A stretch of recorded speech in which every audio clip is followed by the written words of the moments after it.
Oke, persilakan. terima kasih. Assalamualaikum warahmatullahi wabarakatuh. Kawan-kawan guru hebat di IGI Toli-Toli ya, Sulawesi Tengah.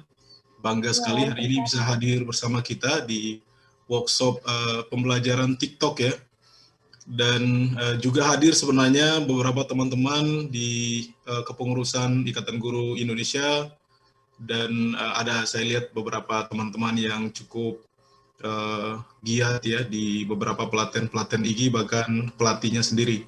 Saya melihat ada Ibu Umi Tia Lestari, di teman-teman yang ada di IGI Pusat yang menyempatkan hadir. Dan juga tak lupa nih, saya menyapa pemateri kita yang sering ketemu di ruang virtual, ada Pak Kevin Chandra, kemudian Pak Faris, ada Ibu Nida Zainab, dan tak lupa juga teman-teman IGI Toli-Toli ya, daerah Sulawesi Tengah.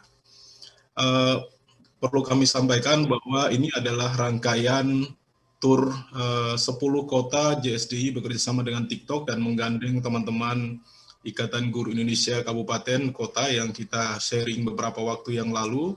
Dan ini sudah masuk di kota yang terakhir, kota ke-10.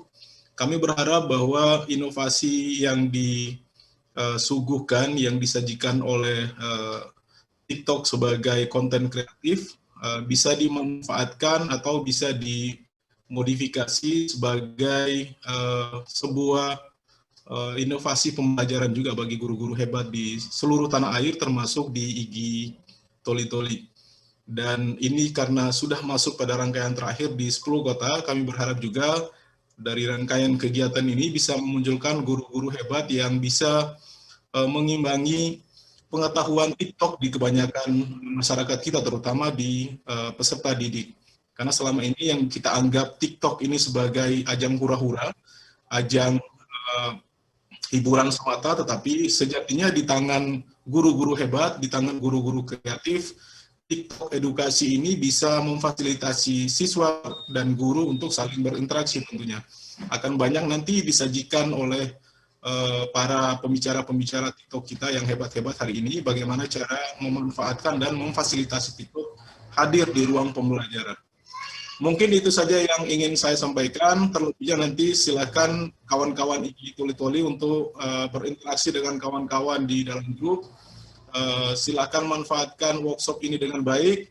Kami akan sampaikan juga salam kepada Ketua Umum JSDI bahwa acara kita sudah rampung pada hari ini. Tinggal nanti bagaimana menginisiasi dan melaporkannya ke kami sebagaimana perkembangan pelatihan ini khususnya di IGI Toli-Toli. Sekian, terima kasih, minta maaf atas segala kekurangan, nanti kita akan bertemu dalam ruang evaluasi di kali berikutnya. Terima kasih, salam dari kami perwakilan dari JSDI, mudah-mudahan pertemuan kita kali ini bermanfaat bagi semua. Terima kasih, Assalamualaikum warahmatullahi wabarakatuh. Terima kasih kembali Pak Odi Abdurrahman yang sudah meluangkan waktunya. Ya. Waalaikumsalam warahmatullahi wabarakatuh. Ya, sekian tadi sambutan dari Bapak Odi Abdurrahman sebagai perwakilan dari JSDI. Sebelumnya saya mau sapa dulu Bang Kevin Chandra. Halo Bang. Halo Bu. Selamat bergabung. Ya. Ditunggu materinya. Siap. Ya, selanjutnya kita akan dengar sambutan dari Bapak Ketua IGI Toli-Toli, Bapak Arun Haryanto SPD. Kepada Bapak, saya persilahkan untuk menyampaikan sambutan.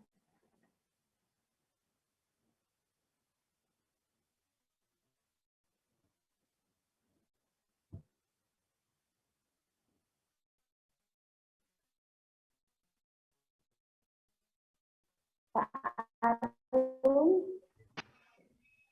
nanti Bapak akan memberi ini.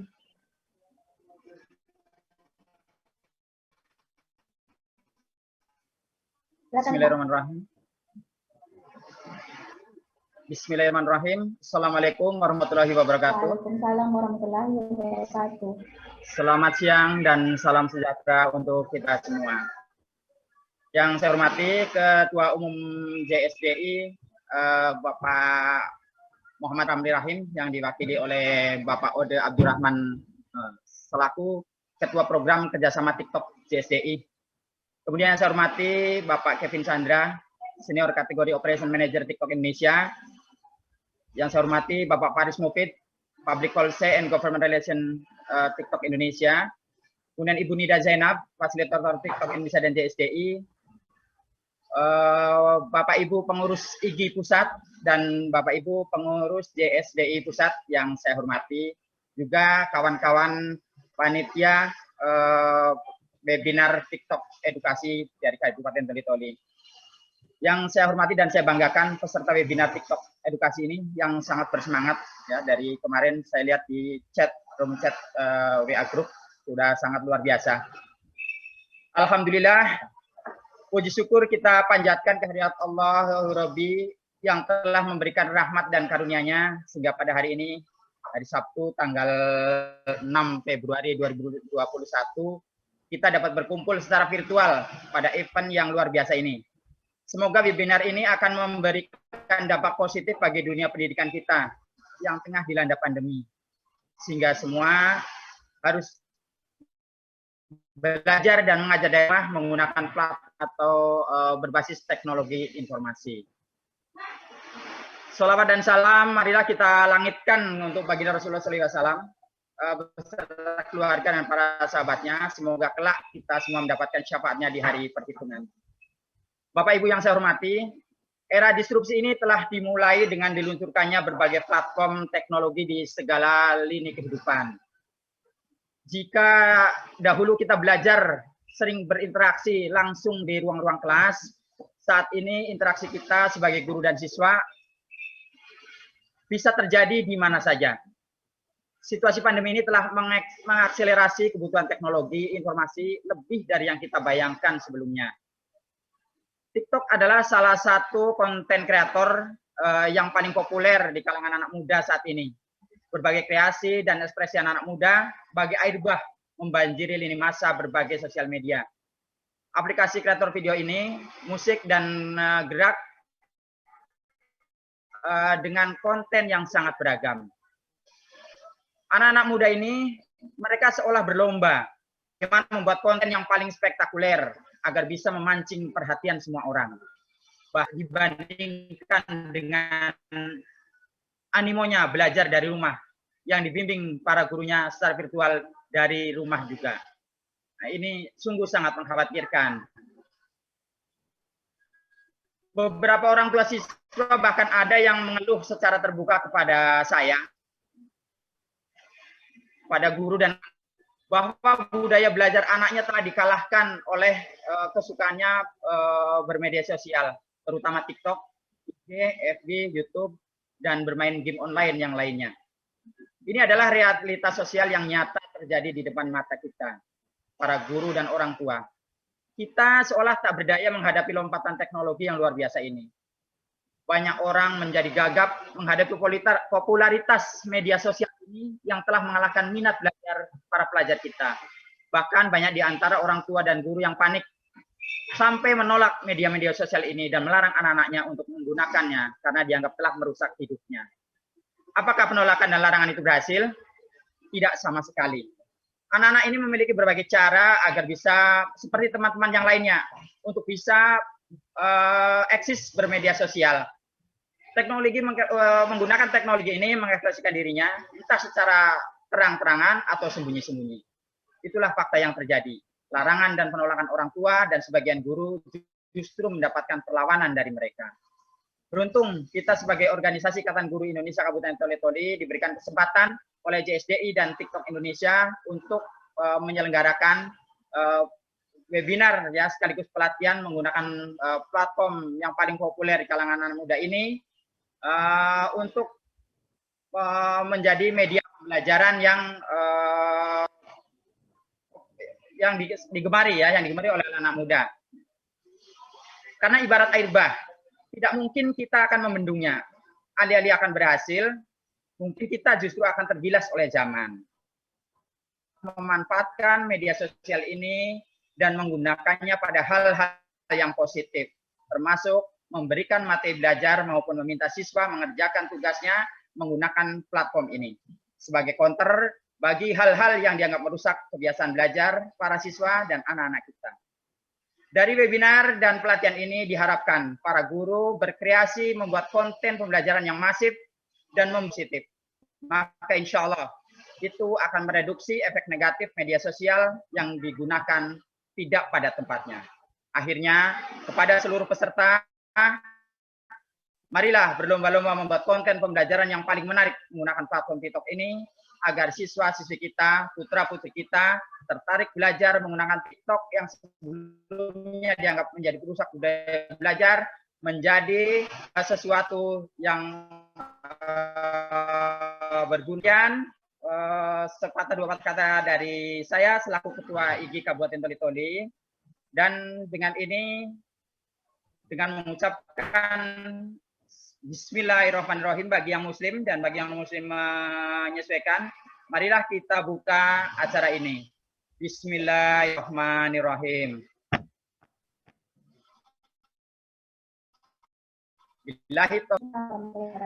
Selamat siang. Terima kasih Pak Arun Haryanto atas sambutannya, sekaligus telah membuka secara resmi webinar kita pada hari ini. Dan langsung saja kita akan menyaksikan penyampaian materi dari Mas Kevin Chandra. Ya, selamat siang Mas Kevin. Mas Kevin Chandra sebagai Senior Kategori Operation Manager TikTok Indonesia. Nah, untuk mempersingkat waktu, langsung saja saya persilakan Mas Kevin. Oke, terima kasih Bu. Baik, selamat Bapak dan Ibu. Salam sejahtera buat semua yang ada di sini. Sebelumnya terima kasih untuk IGI dan juga JSDI yang sampai detik ini sekali lagi telah memfasilitasi webinar kita hari ini dan mempertemukan kita dengan guru-guru yang sangat hebat dan luar biasa, khusus Kabupaten Toli-Toli, Sulawesi Tengah.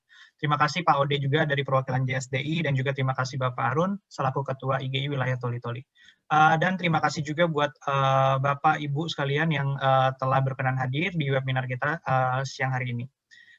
Webinar kali ini merupakan webinar kita yang terakhir ya Bapak Ibu.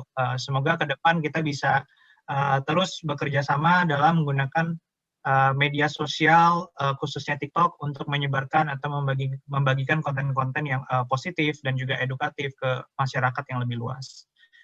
Semoga dengan adanya webinar hari ini bisa juga bermanfaat untuk para guru yang telah hadir di siang hari ini. Nah, mungkin sebelum kita lanjut ke materi pembahasan kita, izinkan saya untuk memperkenalkan diri terlebih dahulu. Jadi, nama saya Kevin Chandra. Bapak dan Ibu bisa panggil saya Kevin. Saya sendiri di TikTok berperan sebagai Senior Kategori Operation Manager, yang pada umumnya bertanggung jawab untuk membantu pengguna, khususnya creators, untuk lebih berkembang lagi seperti itu. Selain itu, saya juga berperan untuk mengoptimalkan ekosistem konten, khususnya di kategori edukasi. Ya, mungkin itu aja sedikit tentang saya. Salam kenal Bapak dan Ibu guru sekalian. Kalau gitu, kita bisa langsung lanjut ke topik pembahasan kita yang pertama. Mungkin bisa dibantu pindahkan slide-nya, Mbak Nida. Ya. Oke, nah kita mulai materi pembahasan hari ini. Jadi kita mulai dengan apa sih TikTok gitu ya. Nah, mungkin dari Bapak dan Ibu banyak yang bertanya-tanya, TikTok itu sebenarnya aplikasi apa sih gitu. Jadi to make it short, TikTok itu adalah platform video singkat yang terbuka untuk siapa saja dari pengguna yang berlokasi di ujung Pulau Sumatera atau sampai di ujung Pulau Papua. Mau yang penggunanya muda, mau yang remaja, dewasa, dan berumur sekalipun itu bisa dan boleh menggunakan aplikasi TikTok seperti itu. Selama pengguna tersebut itu di atas 14 tahun dan mematuhi paduan komunitas kita. Ya, sebenarnya yang unik dari TikTok itu adalah kita cukup bermodalkan handphone saja. Kita semua yang hadir di webinar siang hari ini tuh bisa menjadi content creators. Kenapa? Karena dari editing tools-nya, dari fitur-fiturnya, efek-efek, filter, itu tuh dibuat seramah mungkin. Jadi untuk kita semua membuat atau memproduksi konten di TikTok itu udah sangat mudah ya Bapak dan Ibu. sudah bukan hal yang mustahil lah istilahnya kita untuk membuat konten di aplikasi TikTok seperti itu. Nah, mungkin bisa dilanjutkan ke slide berikutnya. Oke, di sini bisa kita lihat sama-sama sebenarnya TikTok itu juga adalah global platform ya. Tapi di sini kita tuh udah act-nya lokal.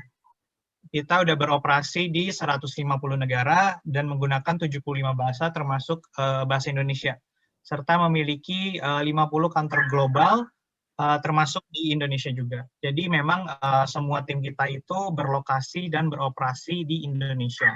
Paduan komunitas yang kita buat dan arahannya pun itu telah disesuaikan dengan budaya lokal juga seperti itu. Nah, mungkin setelah ini di slide berikutnya kita akan putarkan satu video di mana video ini nantinya akan memperkenalkan konten-konten seperti apa sih atau atmosfer seperti apa sih yang ada di TikTok gitu. Mungkin Mbak Nida bisa bantu putarkan. Thank you.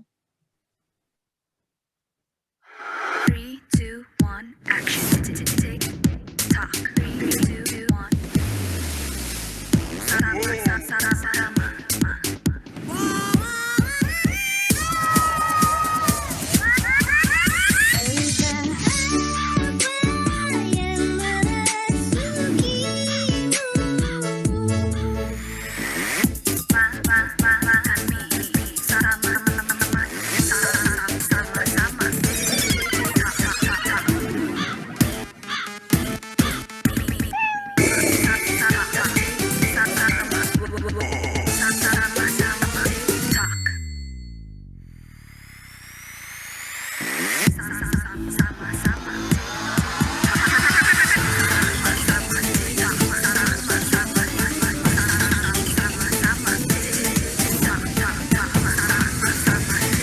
Sama-sama di TikTok.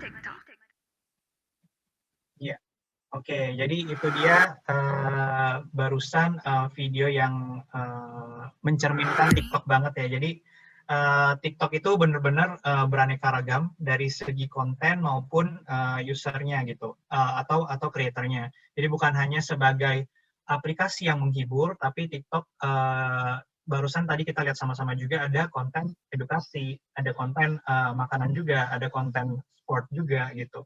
Jadi memang dari segi konten itu beraneka ragam.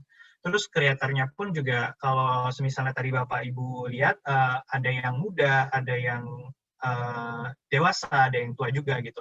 Nah semuanya di sini bisa dan boleh ya bermain TikTok gitu. Sekali lagi saya sampaikan gitu. Nah kita lanjut ke slide berikutnya. Sedikit kita bahas soal data tentang TikTok Indonesia. Jadi sebenarnya TikTok sendiri itu udah 3 tahun beroperasi di sini di Indonesia. Rata-rata itu pengguna kita membuka aplikasi TikTok sebanyak 5 kali sehari. Jadi bisa dibilang tingkat kedekatannya cukup tinggi dengan audiens. Dalam sebulan rata-rata kita bisa generate sampai 30 miliar views. Kita juga sering dijuluki sebagai home of exposure karena exposure yang bisa didapatkan creator atau pengguna kita itu relatif tinggi. Dan yang terakhir karena kita short video platform juga, rata-rata pengguna itu bisa menonton lebih dari 100 video per hari gitu. Nah dari data-data ini kita bisa simpulkan sebenarnya bahwa peminat video pendek atau kebiasaan kita menonton video pendek itu semakin hari semakin meningkat. Demikian ya. Begitu Bapak-Bapak dan Ibu-Ibu. Mungkin kita bisa lanjut ke slide berikutnya.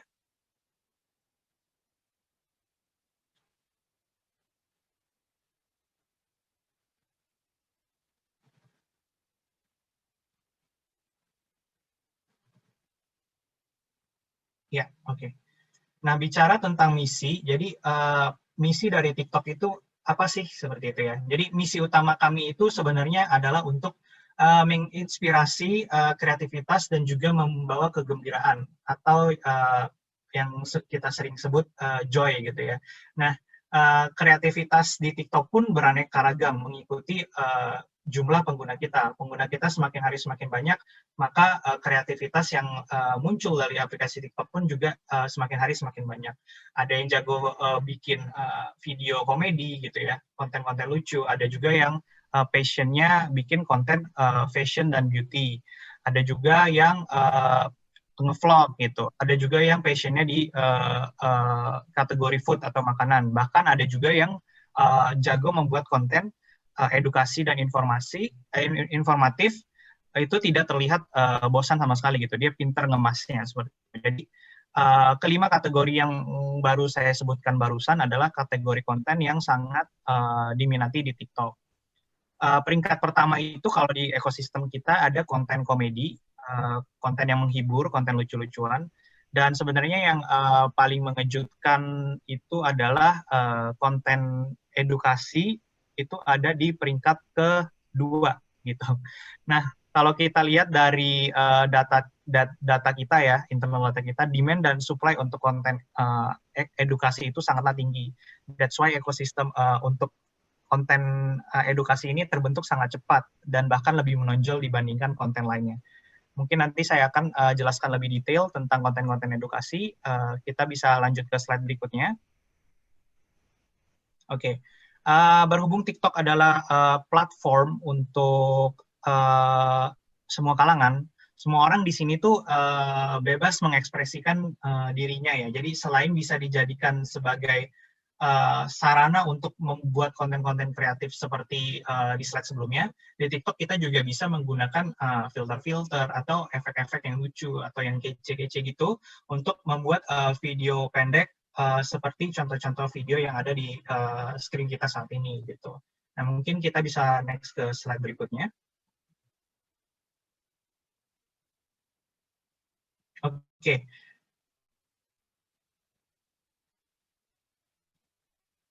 Nah, sebenarnya nggak jarang juga ya TikTok itu dijadikan sebagai trendsetter. Bahkan semakin sering gitu. Ada banyak konten-konten viral yang muncul dan lahir itu dari TikTok, dari aplikasi TikTok. Contohnya kalau misalnya Bapak dan Ibu pernah dengar itu ada Wipe It Down, Pass the Brush Challenge, ada juga Any Song Challenge. Viralnya ini tuh bahkan nggak cuma di TikTok Indonesia, tapi bisa juga menyebar ke mancanegara, which is di luar Indonesia. Jadi kita bisa menjadi content creator yang awalnya kita upload itu di Indonesia, tapi nggak menutup kemungkinan konten yang kita upload di Indonesia itu bisa disaksikan oleh pengguna lain di luar Indonesia. Jadi konten yang kita upload pun bisa go internasional lewat TikTok, seperti itu. Mungkin kita bisa next ke slide berikutnya.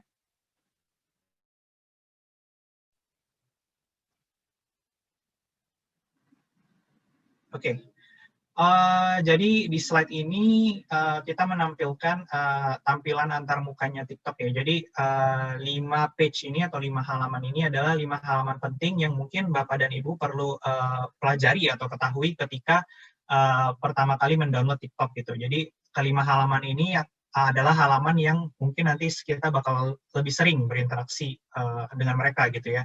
Nah, jadi yang di paling pertama itu kita ada yang namanya For You page, atau biasa kita singkat jadi FYP gitu ya. Nah, di sini adalah tempat di mana biasanya TikTok itu merekomendasikan konten-konten ke para penggunanya. FYP ini sendiri bisa dibilang sebagai halaman utamanya TikTok. Nanti mungkin akan saya jelaskan lebih detail tentang gimana sih cara kerjanya FYP ini gitu. Nah, lalu di tempat kedua, di sini ada juga halaman explore. Jadi di halaman explore ini tuh adalah tempatnya kita ngelihat tren-tren yang lagi happening nih di TikTok, dari challenge, dari music, dari stikernya gitu. Semua bakal disuguhkan di halaman explore ini gitu. Intinya di halaman explore ini kita bisa ikutin info dan tren terkini yang lagi terjadi atau happening di TikTok, seperti itu. Itu halaman kedua. Selanjutnya di poin ketiga, TikTok ini juga disebut sebagai video shooting tools karena user bisa ngerekam dan membuat konten secara langsung itu lewat TikTok gitu ya. Jadi nggak perlu aplikasi lain, buka TikTok, mau buat konten langsung bisa di aplikasi TikTok. Dari ngeditnya dipakai filter, stiker, dan juga input text atau subtitle, semuanya itu bisa langsung diaplikasikan lewat TikTok. Nah, terus di poin keempat juga ada profile page. Jadi sebenarnya perlu ditekankan juga kalau TikTok itu tidak berkompetisi atau bersaing dengan sosial media lain atau platform lain seperti itu. Jadi kalau semisalnya Bapak dan Ibu itu ada akun sosial media, di TikTok profile page-nya Bapak dan Ibu pun bisa dicantumin gitu sosial media lain. Jadi kalau misalnya ada konten yang viral atau video yang Bapak Ibu buat itu menekan view tinggi, itu nggak menutup kemungkinan kita bisa ambil traffic-nya dari TikTok untuk disebarkan ke sosial media yang lain gitu. Dan yang kelima itu ada hal notification page. Jadi di notification page ini seperti platform lain juga, kalau misalnya kita komen, like, share, atau diduetin videonya, itu kita bakal mendapatkan notifikasi, dan notifikasi itu semua bisa dilihat di notification page. Seperti itu. Nah, inilah 5 page yang nantinya bakal sering kita buka ketika kita mendownload atau main TikTok gitu ya. Nah, mungkin kita bisa lanjut ke slide berikutnya.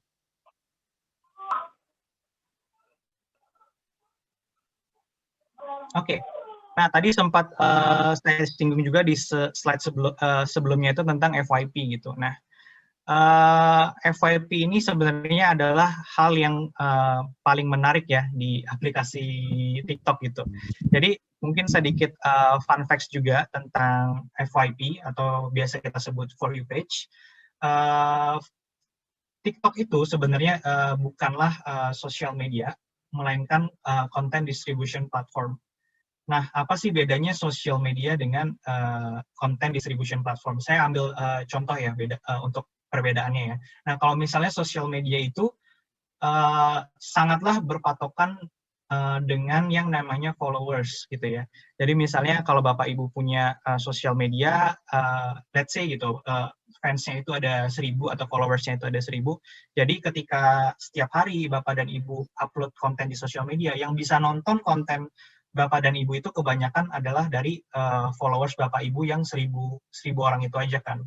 Nah, kalau TikTok itu berbeda. Jadi kalau di TikTok itu konten yang Bapak dan Ibu guru upload setiap harinya, selain bisa didistribusikan atau ditonton oleh followers kita, konten tersebut juga bisa didistribusikan ke pengguna lain yang bukan followers kita. Jadi contohnya Bapak dan Ibu guru itu baru buat akun TikTok, udah pasti belum ada followersnya, pasti fansnya 0 gitu kan. Nah, tapi konten pertamanya yang Bapak dan Ibu guru upload itu konten yang sangat informatif gitu ya, kemasnya pun juga bagus, rapi, dan fun juga gitu. Nah, gak menutup kemungkinan konten pertama yang Bapak dan Ibu guru upload itu mendapatkan engagement yang tinggi, bisa ditonton oleh 100, 1.000, 10.000, 100.000, bahkan lebih dari 1 juta orang pun bisa di konten pertama yang Bapak dan Ibu guru upload di posisi followersnya 0 gitu. Nah, itulah yang membedakan TikTok dengan platform lain atau sosial media lain. Kalau kita masih baru, fansnya 0, kontennya bagus, itu tuh bisa mendapatkan view yang tinggi. Jadi kita tidak berpatokan penuh sama yang namanya followers gitu. Nah, mungkin sampai sini juga Bapak dan Ibu pasti penasaran juga, emang gimana sih kerjanya FYP ini gitu. Kenapa dahsyat banget followers 0, tapi kontennya bisa ditonton sampai ratusan atau bahkan jutaan orang gitu ya. Nah, jadi pertama itu cara kerja FYP itu simple. Jadi dia itu cara kerjanya itu based dari interest atau ketertarikan kita gitu. Nanti kita sukanya apa, sistem bakal cari tahu dari habit-habit kita setiap hari. Dari sana sistem kita tahu, FYP ini tahu, oh ternyata Kevin sukanya A, ternyata Kevin sukanya B gitu. Nah, saya ambil contoh aja supaya lebih gampang. Misalnya saya suka nonton konten edukasi bahasa Inggris gitu ya. Nah, setiap ada konten ini, setiap ada konten edukasi bahasa Inggris yang muncul di FYP saya komen, saya share, saya like gitu. Bahkan saya juga coba untuk nge-share konten edukasi bahasa Inggris di TikTok gitu. Nah, dari habit-habit seperti inilah sistem kita, AI kita di FYP ini mempelajari gitu. Oh, ternyata si Kevin ini sukanya konten edukasi bahasa Inggris gitu. Nah, konten-konten edukasi bahasa Inggris yang nantinya saya lihat di FYP saya itu bisa jadi bukan dari konten creator yang saya ikutin, melainkan dari user lain yang saya nggak kenal gitu. Jadi FYP saya nanti pelan-pelan bakal kebentuk tuh edukasi bahasa Inggris dari mungkin dari orang asing atau content creator yang saya follow. Jadi FYP itu bakal menyuguhkan konten-konten yang memang based dari ketertarikan saya dan interest saya seperti itu. Nah, inilah sebenarnya salah satu alasan yang membuat TikTok itu adalah sarana yang tepat untuk kita saling berbagi pengetahuan atau edukasi gitu. Saya ambil contoh lagi, kalau misalnya Bapak dan Ibu guru nge-share konten edukasi gitu di TikTok ya. Yang nonton nanti bukan cuma mahasiswa-mahasiswinya Bapak dan Ibu guru atau muridnya Bapak dan Ibu guru, tapi bisa disaksikan atau ditonton oleh pengguna lain di seluruh Indonesia. Jadi bisa aja nanti konten yang Bapak Ibu upload itu ditonton oleh murid-murid di sekolah lain gitu, atau mahasiswa-mahasiswi di Jakarta gitu misalnya, di Medan gitu, itu nggak menutup kemungkinan. Jadi itulah yang menjadikan seluruh Indonesia tanpa kita harus mempunyai followers yang besar gitu. Nah, mungkin tambahan sedikit juga dari segi pengguna, jelas fitur FYP ini, bukan fitur sih, AI kita ya, FYP ini akan membanjakan kita gitu. Bisa jadi konten yang muncul pertama kali di FYP Bapak dan Ibu guru sekalian itu adalah konten yang memang kita sukain. Tapi kalau misalnya sometime gitu ya, ada konten yang oh ini kayaknya kok bisa ada konten ini muncul di FYP saya gitu. Nah, kita pun juga ada fitur-fitur keamanan gitu. Nah, mungkin nanti bisa dijelaskan juga oleh Mas Faris di bagian itu gitu ya. Jadi tenang aja, FYP kita tuh aman, jadi kayak dia tahu habit kita, dia akan sebisa bekerja keras gitu untuk menyuguhkan konten-konten yang memang kita sukain, seperti itu. Itu dari segi pengguna. Dari segi creator, jangan khawatir juga konten dan Bapak Ibu guru itu nggak ada yang nonton gitu. Meskipun followers nol, tenang aja, pasti ada yang nonton. TikTok ini adalah content distribution platform dan tidak berpatokan penuh dengan yang namanya followers. Sekali lagi saya tekankan gitu ya. Jadi seperti yang tadi saya sempat sampaikan juga, kalau misalnya kontennya menarik, mau followersnya 0, pun view-nya bisa mencapai ratusan bahkan jutaan kalau memang kontennya menarik seperti itu. Jadi jangan khawatir, yang penting kita sebagai content creator kita bisa memanfaatkan TikTok platform ini untuk berkreasi atau menyebarkan konten informatif dan edukatif gitu. Yang penting mulai aja dulu sih seperti itu. Nah, mungkin kita bisa lanjut ke next slide. Oke. Nah, tadi sempat juga saya sebutkan di awal kalau sebenarnya konten edukasi di TikTok itu udah semakin populer ya, udah semakin terkenal nih konten-konten edukasi. Demand-nya atau minatnya dari user kita untuk menonton konten edukasi sendiri itu udah sangat tinggi. Begitu pula dengan konten creator-nya, semakin hari semakin banyak. Mereka menyadari kalau konten edukasi itu bisa membantu untuk meningkatkan engagement akun dia. Jadi nggak sedikit juga konten creator yang dulunya bikin konten menghibur, tapi sekarang sudah shifting atau sudah berganti ke konten edukasi seperti itu. Nah, sebenarnya tinggal bagaimana kita sebagai creator bisa memanfaatkan TikTok ini untuk berbagi ilmu atau maupun edukasi ataupun konten informatif seperti itu. Nah, mungkin buat Bapak dan Ibu yang baru download TikTok atau lagi coba-coba bikin konten edukasi di TikTok, Bapak dan Ibu tuh bisa cek hashtag sama-sama belajar. Jadi di hashtag sama-sama belajar ini ada banyak sekali referensi sini ya, mulai dari gimana cara kita mengemas konten edukasi dan bagaimana cara kita menyampaikan informasi yang mungkin hanya 15 detik sampai 1 menit gitu. Nah, kita bisa explore di halaman, jadi masuknya di halaman explore yang tadi ikonnya kaca pembesar. Nah, di hashtag sama-sama belajar ini segala konten edukasi dari segala subjek itu komplit semua ada di sini gitu. Dan konten kreatornya pun beraneka ragam ya, ada yang dokter, ada yang dosen, ada yang lawyer, ada yang host TV, terus ada yang penyiar radio juga. Semua udah mulai membuat atau membagikan konten informasi di TikTok itu. Dari belajar bahasa asing, school subject seperti matematika, biologi, dan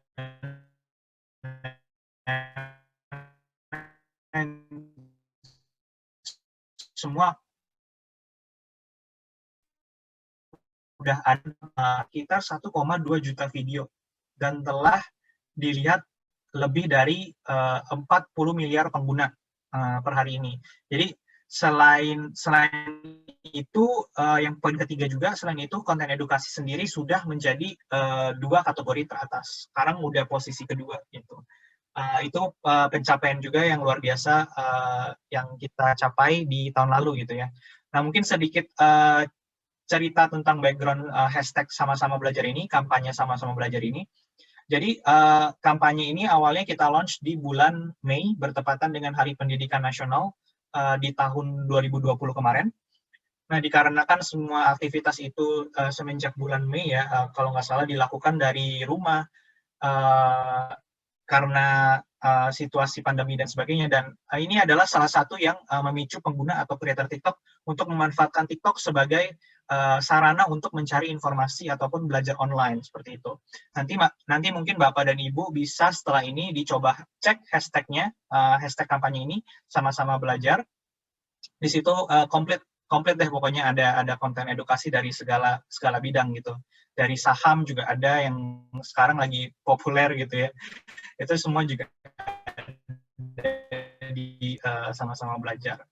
Nah, itu dikit tentang hashtag. Oke. Jadi memang sudah terbukti ya, kalau kebiasaan dari in-app user kita tuh udah semakin berubah atau udah mulai shifting lah istilahnya. Selain mengikuti trending content, viral music, atau melakukan aktivitas fun lainnya yang menghibur gitu, ternyata konten edukasi sendiri itu juga mendapatkan panggung yang sangat besar gitu tahun lalu gitu ya. Terbukti dari hashtag sama-sama belajar, kampanye sama-sama belajar, yang belum 1 tahun kita launch atau kita run, tapi telah mendapatkan antusiasme yang sangat tinggi gitu. Terbukti dari video yang telah kita dapatkan 1,2 juta dan juga total view yang 40 miliar gitu ya. Nah, mungkin kalau misalnya kita bicara tentang konten edukasi, itu konteksnya akan sangat luas. Jadi to make it simple, atau terarah di sini kita akan bagi jadi 6 subkategoris di bawah kategori edukasi gitu. Nah, ke-6 subkategori ini tuh sangat diminati pengguna kita. Yang pertama itu ada education. Di dalamnya itu ada pengetahuan umum, pelajaran sekolah, dan juga bahasa asing. Ada juga fakta unik gitu. Itu masuknya semua ke education. Selain itu ada juga kategori lain seperti teknologi gitu ya, review gadget, tutorial iOS dan juga tutorial Android, itu semua masuk teknologi. Ada juga yang motivasi. Jadi start dari tahun lalu gitu ya, karena banyak UMKM juga yang mulai going di Indonesia start dari tahun lalu, banyak juga yang menggunakan TikTok tuh sebagai sarana promosi bisnis mereka gitu, dan nggak sedikit juga banyak motivator yang mulai on board dan menggunakan TikTok untuk sharing informatif konten gitu, karena kan tahun lalu pun juga motivator ini semuanya bergerak di bidang online gitu, karena di offline semuanya ditutup gitu kan ya. Jadi mereka menggunakan platform TikTok ini untuk membagikan motivasi ke user-user TikTok kita gitu. Ada motivasi, ada bisnis, ada juga DIY, life hacks, dan juga yang terakhir itu ada fotografi dan videografi gitu. Nah, mungkin untuk Bapak dan Ibu yang mengajar di SMP dan juga SMA atau SD gitu ya, konten edukasi seperti matematika, fisika, dan biologi, mungkin juga bahasa asing gitu, akan lebih familiar gitu di yang part pertama yang edukasi gitu ya. Nah, selanjutnya mungkin saya juga akan jelaskan lebih detail bagaimana cara untuk membuat konten edukasi yang fun dan bisa diminati di TikTok gitu. nanti mungkin akan saya jelaskan setelah ini gitu. Mungkin bisa pindah ke slide berikutnya, Mbak Nida. Thank you. Ya, oke. Nah sekarang ini kita ada di slide contoh video ya. Jadi kalau dari tadi kita lebih ngobrolin tentang TikTok as a product dan juga lebih ke teori gitu ya. Nah sekarang kita tunjukkan video dari beberapa creator kita yang mendapatkan sentimen positif atau view yang sangat tinggi ketika mereka mengupload atau memproduksi konten edukasi seperti itu. Nah, yang pertama ini kita ada Bu Ira. Jadi Bu Ira ini adalah salah satu dosen di Universitas Padjadjaran Bandung. Mungkin sebelum kita run through the details-nya, mungkin bisa dibantu putarkan dulu Mbak videonya yang pertama. Oke, para skripsiers semuanya, apa saja sih yang harus dipresentasikan dalam waktu 5-10 menit yang disediakan saat sidang skripsi nanti? Ini dia. Slide pertama itu identitas skripsi kita, judul, nama kita, nama pembimbing, identitas kampus. Cari PPT-nya pakai template-template yang menarik ya, cari di Canva atau googling, browsing-browsing yang cakep deh ya. Nah, berikutnya latar belakang buat dalam bentuk poin-poin atau infografis, jangan paragraf ya, bosen bacanya. Rumusan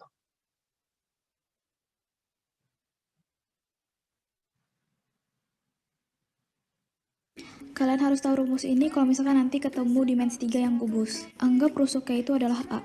Nah, rumus untuk mencari jarak dari A ke F itu adalah A akar 2. Terus, cara cari jarak dari H ke B itu adalah A akar 3. Nah, cara-cara begini tuh harus banget dihafal supaya nanti kalian kalau ngerjain tuh lebih gampang. Nah, yang dari titik E ke P itu rumusnya adalah A kali setengah akar 5. Lanjut untuk mencari jarak E ke Q, rumusnya adalah A kali setengah akar 9. Nah, yang terakhir itu dari G ke O itu ada di tengah-tengah ya. Rumusnya itu adalah A kali setengah akar 6. Oke, itu dia video dari Tata. Jadi untuk kita bisa di sini kita bisa lihat bareng-bareng. Jadi untuk membuat satu konten edukasi itu sangatlah mudah ya. Kita cuma perlu handphone, dan ini pun Bapak dan Ibu Guru pasti sudah ada, terus selembar kertas putih dan juga bolpen. Nah, kita udah bisa bikin konten edukasi yang simple seperti ini gitu ya. Nah, kontennya pun juga kalau misalnya Bapak dan Ibu saksikan juga, oh menarik banget ya, simple banget ini, tapi informatif gitu. Dan mungkin Bapak dan Ibu juga penasaran, emang berapa sih view yang bisa didapatkan dari konten informatif yang sesimpel ini gitu ya. Nah, untuk konten yang kedua ini sama seperti Bu Ira, ini juga berhasil disaksikan lebih dari 1 juta pengguna gitu ya. Ini juga mau hit, itu juga mau reach 2 jutaan untuk konten yang nomor 2. Jadi ya ini udah cukup terbukti juga ya, nggak cuma konten tentang skripsi, ternyata konten tentang pelajaran sekolah, yaitu matematika, itu juga bisa mendapatkan engagement yang tinggi di aplikasi TikTok. Dan followers, ketika dia start pun followersnya Tata itu masih 0. Dan sekarang kalau misalnya Bapak dan Ibu cek, itu udah ratusan ribu followers yang dia miliki, hanya dengan mengupload dan memproduksi konten edukasi, seperti itu. Nah, kita coba lanjut ke contoh yang terakhir. Yang terakhir itu bahasa asing ya. Jadi ada creator bahasa Korea, kita itu namanya Deborah. Mungkin kalau misalnya Bapak dan Ibu pernah lihat dia juga, dia cukup terkenal juga sih di YouTube gitu ya. Nah, juga sangat kreatif. Mungkin bisa dibantu putarkan Mbak Nida yang ketiga. Bahasa Koreanya menyesal gak bilang aneh cinta sarang apalagi ya, gue lupa. Jadi di sini itu kita bisa lihat ya, belajar bahasa Korea itu nggak melulu harus formal dari buku media lain. Belajar bahasa Korea juga bisa dari lagu gitu, lagu-lagu yang lagi viral di TikTok kita translate ke bahasa Korea itu juga bisa gitu. Jadi pembawaan kontennya pun akan jadi lebih fun. Nah, mungkin metode ini juga yang bisa Bapak dan Ibu Guru ikutin gitu. Apa yang lagi tren kita coba aplikasikan ke konten kita, terus kita coba deliver ke pengguna lain gitu. Itu sih itu 3 contoh konten edukasi yang mungkin bisa kita jadikan patokan atau referensi ketika nanti kita atau mengproduksi konten edukasi di TikTok. Nggak cuma 3 konten ini, nggak cuma tentang skripsi, matematika, dan bahasa Korea. Di TikTok sekali lagi itu banyak banget konten-konten edukasinya. Bisa dicek lagi, saya ulang-ulang berkata hashtag sama-sama belajar itu banyak banget, jadi nggak cuma 3 konten ini aja. Nah, mungkin bisa lanjut ke slide berikutnya. Oke, mungkin ada yang bertanya gitu, ini gimana sih caranya ngedit-ngedit video, terus kayak masukin filter dan lain sebagainya hal. Nah, tenang aja, itu semua bisa kita lakuin di aplikasi TikTok. Di TikTok itu kita ada fitur-fitur yang friendly, terus juga ramah dan mudah untuk digunakan. Dan ini fitur-fitur ini akan mendukung Bapak dan Ibu untuk membuat konten edukasi yang simple, informatif, dan juga fun, seperti itu. Yang pertama, mungkin kita langsung mulai dari yang pertama. Yang pertama itu ada fitur green screen. Jadi kalau misalnya kita dulu-dulu mau bikin konten untuk mengganti background di belakang kita, itu kan biasa kita pakai green screen. Kita harus beli kain berwarna hijau gitu ya untuk ditempel di belakang layar, terus kita nanti edit dan lain sebagainya. Nah, itu semua tidak perlu kita lakukan kalau misalnya kita menggunakan fitur green screen ini di TikTok gitu. Jadi fitur green screen ini tuh sangat membantu visualisasi ya. Jadi terkadang kalau misalnya kita jelaskan tidak ada gambar gitu, murid atau orang lain pun bakal bingung gitu. Ah, dia cuma ngomong aja gitu. Saya nggak kebayang gimana soalnya atau rumusnya seperti itu. Nah, cara untuk mengatasinya adalah kita menggunakan fitur green screen. Jadi fitur ini bisa mempermudah kita untuk membuat suatu gambar atau video menjadi background video kita gitu. Nah, contohnya kita bisa lihat bareng-bareng di video pertama. Mungkin Mbak Nida bisa bantu putarkan. Ya. Guys, kalian harus waspada sama cermin di tempat umum. Jadi ternyata banyak banget pihak-pihak yang jahat yang biasa menggunakan cermin 2 arah untuk ngintip. Nah, terus cara bedainnya gimana sih? Caranya yaitu kalian tempelin jari kalian di kaca kayak gini. Terus kalau nggak nempel kayak gini, berarti itu adalah cermin 1 arah yang aman. Nah, tapi kalau kalian nempelin terus nggak ada jarak kayak gini, itu berarti cermin 2 arah. Jadi hati-hati kalau di tempat umum kalian mau ganti baju, kalian cek dulu. Nah, itu dia tadi fitur green screen. Kita sangat merekomendasikan untuk Bapak dan Ibu guru yang mau bikin konten edukasi gitu. Jadi kita tidak perlu menyediakan papan tulis, terus orang untuk membantu merekamkan kita gitu ya. Ini kita tinggal pakai fitur green screen, hal-hal apa saja yang pengen kita jelaskan, itu kita bisa input di belakang layar kita gitu. Dan tidak perlu membeli kain berwarna hijau yang sungguhan gitu. Nah, terus kita juga ada fitur untuk menambahkan teks dan juga subtitle. Jadi fitur teks ini kita gunakan biasa untuk memperjelas konten edukasi atau meng-highlight beberapa part gitu. Jadi selain kita menjelaskan lewat suara, itu ada baiknya juga kita meng-highlight beberapa poin itu lewat teks gitu. Nah, kita juga ada fitur untuk menambahkan teks dan juga subtitle. Mungkin kita bisa coba lihat bareng-bareng dulu videonya yang kedua.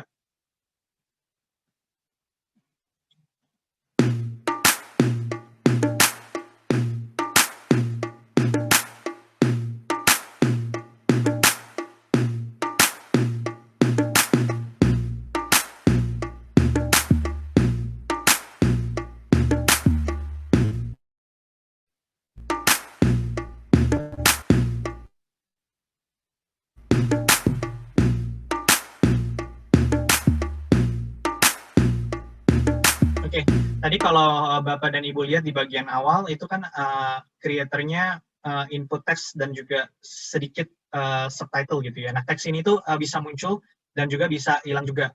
Nah, selain kita bisa nambahin teks di dalam video, kita juga bisa set dan atur kapan teksnya mau muncul, kapan di detik mana teks ini mau hilang gitu. Jadi muncul hilangnya itu kita juga bisa set.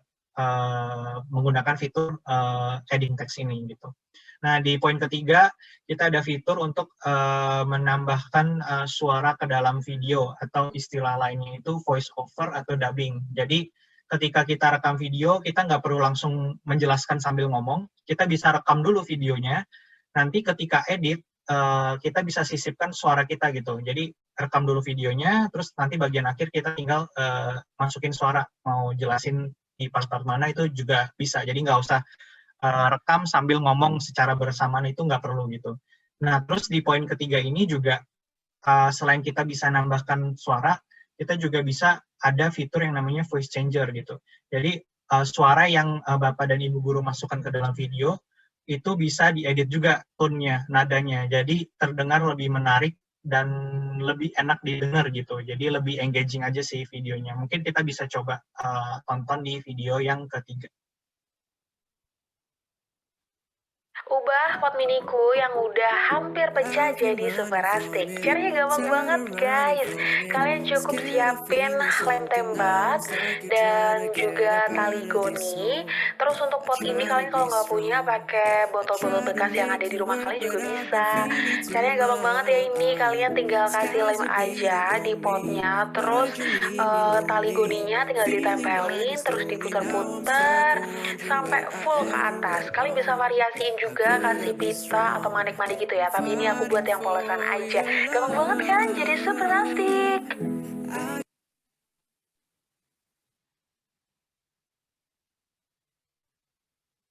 Oke, nah untuk konten creator yang ketiga ini, dia buat videonya itu nggak langsung sambil ngomong ya, jadi dia rekam dulu dia buat apa dari awal sampai terakhir, nah nanti di bagian akhir barulah dia sisipkan suara itu. Nah itulah gunanya fitur adding sound yang nomor 3 ini gitu. Nah mungkin bisa lanjut lagi ke part selanjutnya. Yang terakhir itu kita di TikTok juga bisa memasukkan emoji. Jadi emoji-emoji kita juga lucu-lucu, bisa di-input dan beraneka ragam juga.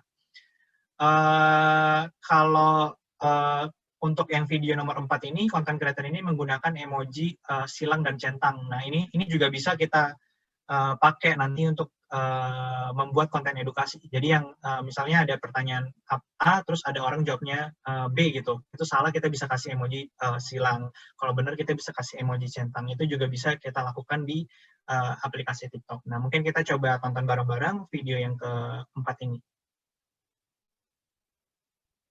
Jangan diterusin kalau pose pura-pura dikejar paparazinya masih kayak begini. Nah, bentuk kaki kalian seperti huruf A, lalu tahan kaki bagian depan pada tumit dan kaki bagian belakang pada jari kaki. Sambil gerakin maju mundur kayak gini.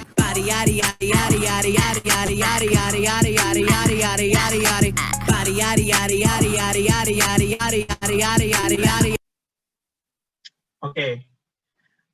Nah, itu dia barusan fitur-fitur yang lebih baik atau mungkin saya sarankan ya untuk digunakan ketika Bapak dan Ibu guru membuat konten edukasi di TikTok gitu. Kenapa? Karena dengan menggunakan fitur-fitur yang barusan, video edukasi yang Bapak dan Ibu buat nanti akan terlihat lebih menarik dan juga fun gitu. Jadi bisa ditangkap atau dikonsumsi ke lebih banyak kalangan seperti itu. Nah, itu dia 4 contoh tentang efek dan juga fitur-fitur yang kita punya untuk mendukung konten edukasi. Nah, mungkin kita lanjut ke slide berikutnya. Guys, kalian harus jangan diterusin. Oke, ini mungkin terakhir dari saya. Jadi, saya akan share tips-tips juga apa aja sih yang perlu diperhatikan dan gimana cara kita bisa membangun akun TikTok kita dari nol gitu ya.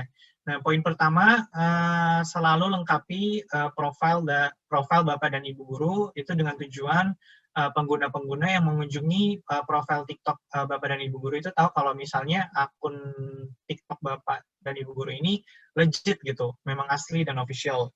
Selain itu, karena TikTok adalah content distribution platform, kita disarankan kalau misalnya Bapak dan Ibu ada akun sosial media lain, itu bisa dicantumin juga di profil. Kenapa?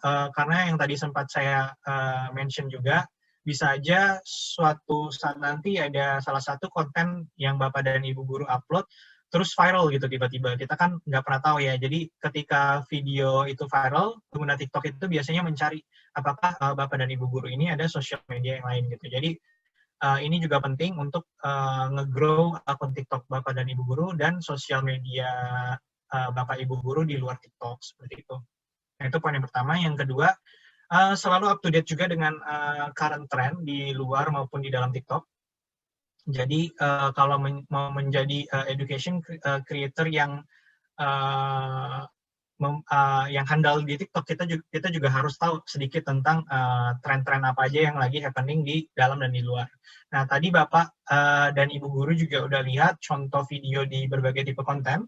Ada yang menggunakan viral music sebagai background music, ada yang menggunakan topik yang lagi trending sebagai konten edukasinya juga, itu nggak masalah, justru itu bagus banget.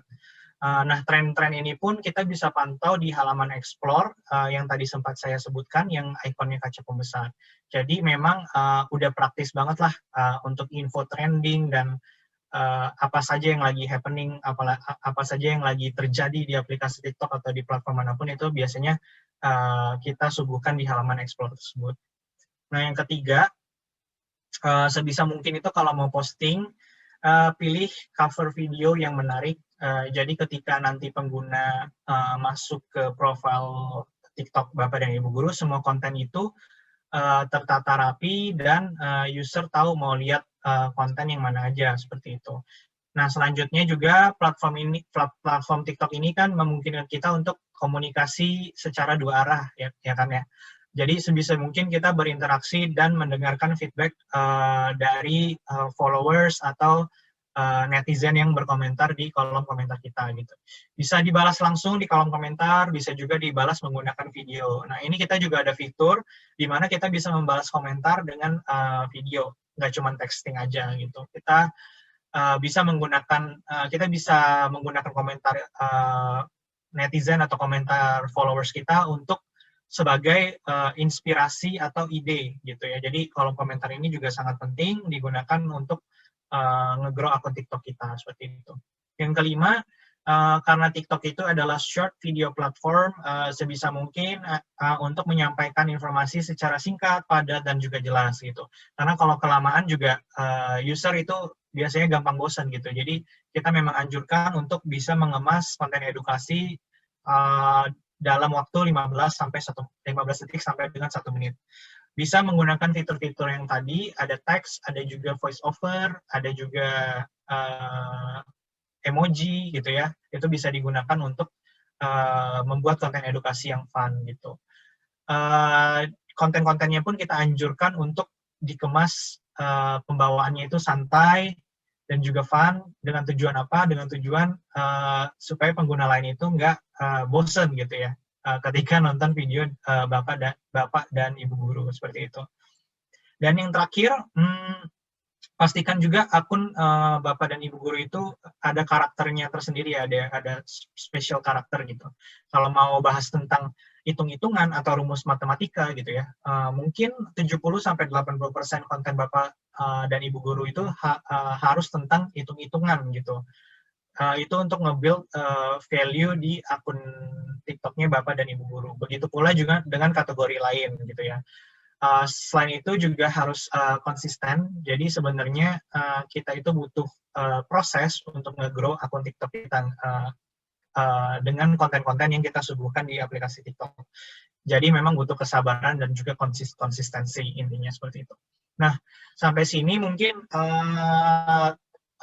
itu dia tips-tips, dan juga tadi juga sempat disinggung ada efek-efek filter-filter untuk mendukung konten edukasi. Nah, di internal tim sendiri di kita udah menyediakan beberapa tutorial seperti gimana cara menggunakan green screen gitu ya, bagaimana cara menggunakan cara input teks gitu ya.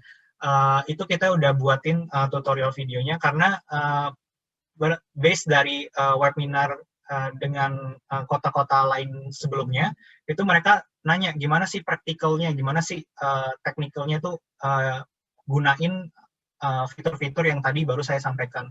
Karena saya juga nggak mungkin jelaskan satu persatu, karena itu akan makan banyak waktu. Jadi untuk mengantisipasi itu, kita udah buatin tutorial videonya, ada 7-8 episode. Nanti mungkin dari tim kita akan bantu share ke panitia, dan mungkin panitia bisa bantu share. Jadi setelah webinar ini, selain kita mengenal lebih dalam tentang TikTok, kita juga berharap Bapak dan Ibu guru itu bisa menggunakan aplikasi TikTok dengan baik dan benar. Start dari fitur-fitur yang tadi mendukung untuk membuat atau mengupload konten edukasi seperti itu. Nanti linknya mungkin akan dibantu bagikan gitu.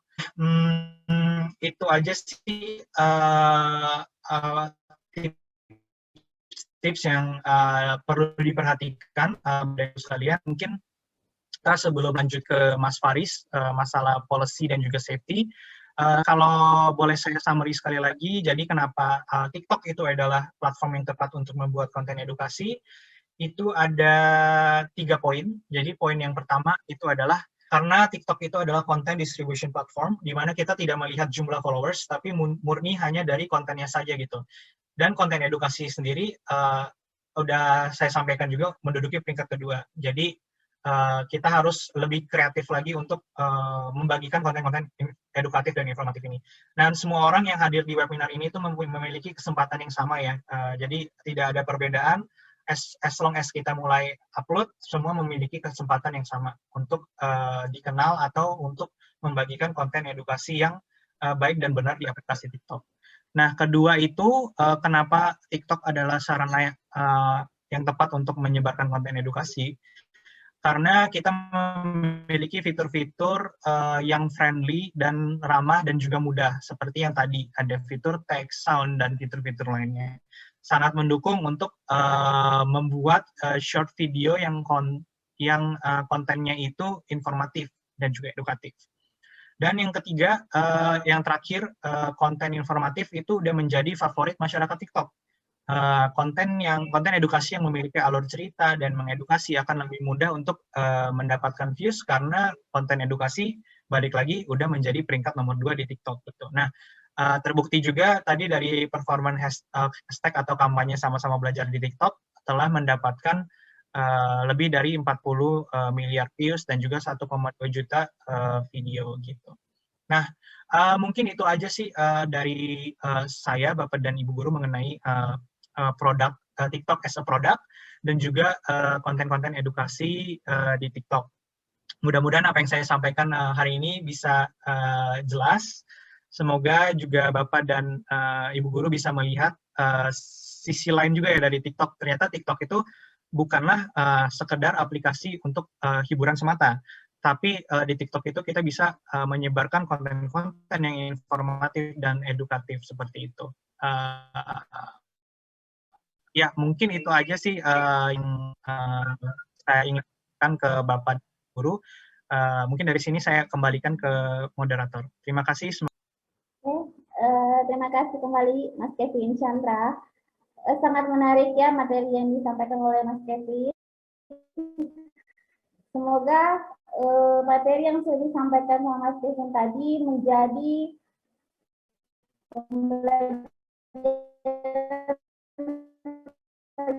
guru-guru media sebagai untuk menguatkan inspirasi kita. Nah, marilah kita guru-guru nanti setelah mendengar penjelasan dari Mas Kevin tadi membuat konten-konten edukasi sehingga TikTok itu dibagi dengan konten-konten edukasi yang sangat bermanfaat tentunya. Terima kasih Mas Kevin lagi ya. Nah, selanjutnya kita akan lanjut ke materi berikut untuk berbicara bagaimana policy sama safety-nya penggunaan aplikasi TikTok. Nah, di sini di room sudah ada Mas Faris Mufid sebagai Public Policy and Government Relations TikTok Indonesia.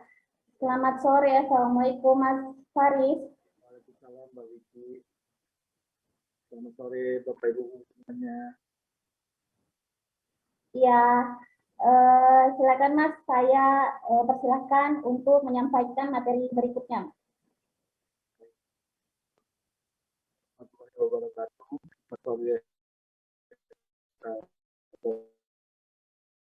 Bapak Ibu semuanya, ada Ikatan Guru Indonesia Poli dan juga diberikan kita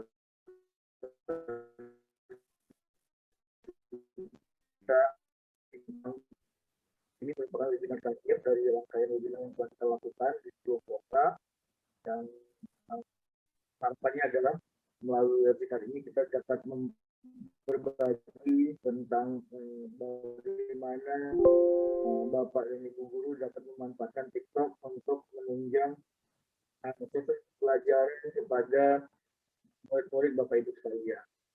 Perkenalkan, saya Franz Mufid di TikTok selaku Public Policy and Government Relations TikTok Indonesia. Jadi saya yang pihak di TikTok yang mengurus hubungan dengan pemerintah dan membangun kampanye-kampanye dengan pihak eksternal baik itu pemerintah dan juga NGO. Tidak, Pak. Saja kita tanya.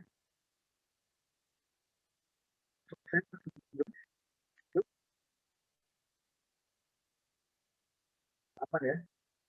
Oke. Baik. Jadi untuk ini bagian saya tadi sudah ceritakan ya tentang bagaimana dan bagaimana konten edukasi ada di TikTok. Pasti akan ada muncul pertanyaan TikTok itu apa namanya, bagaimana melindungi penggunanya saat menggunakan aplikasi TikTok.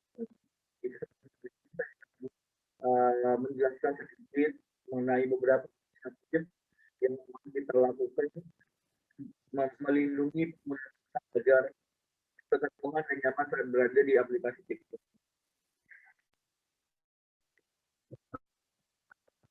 Tes, sudah kedengaran belum? Mas Farid, maaf Mas Farid, suaranya.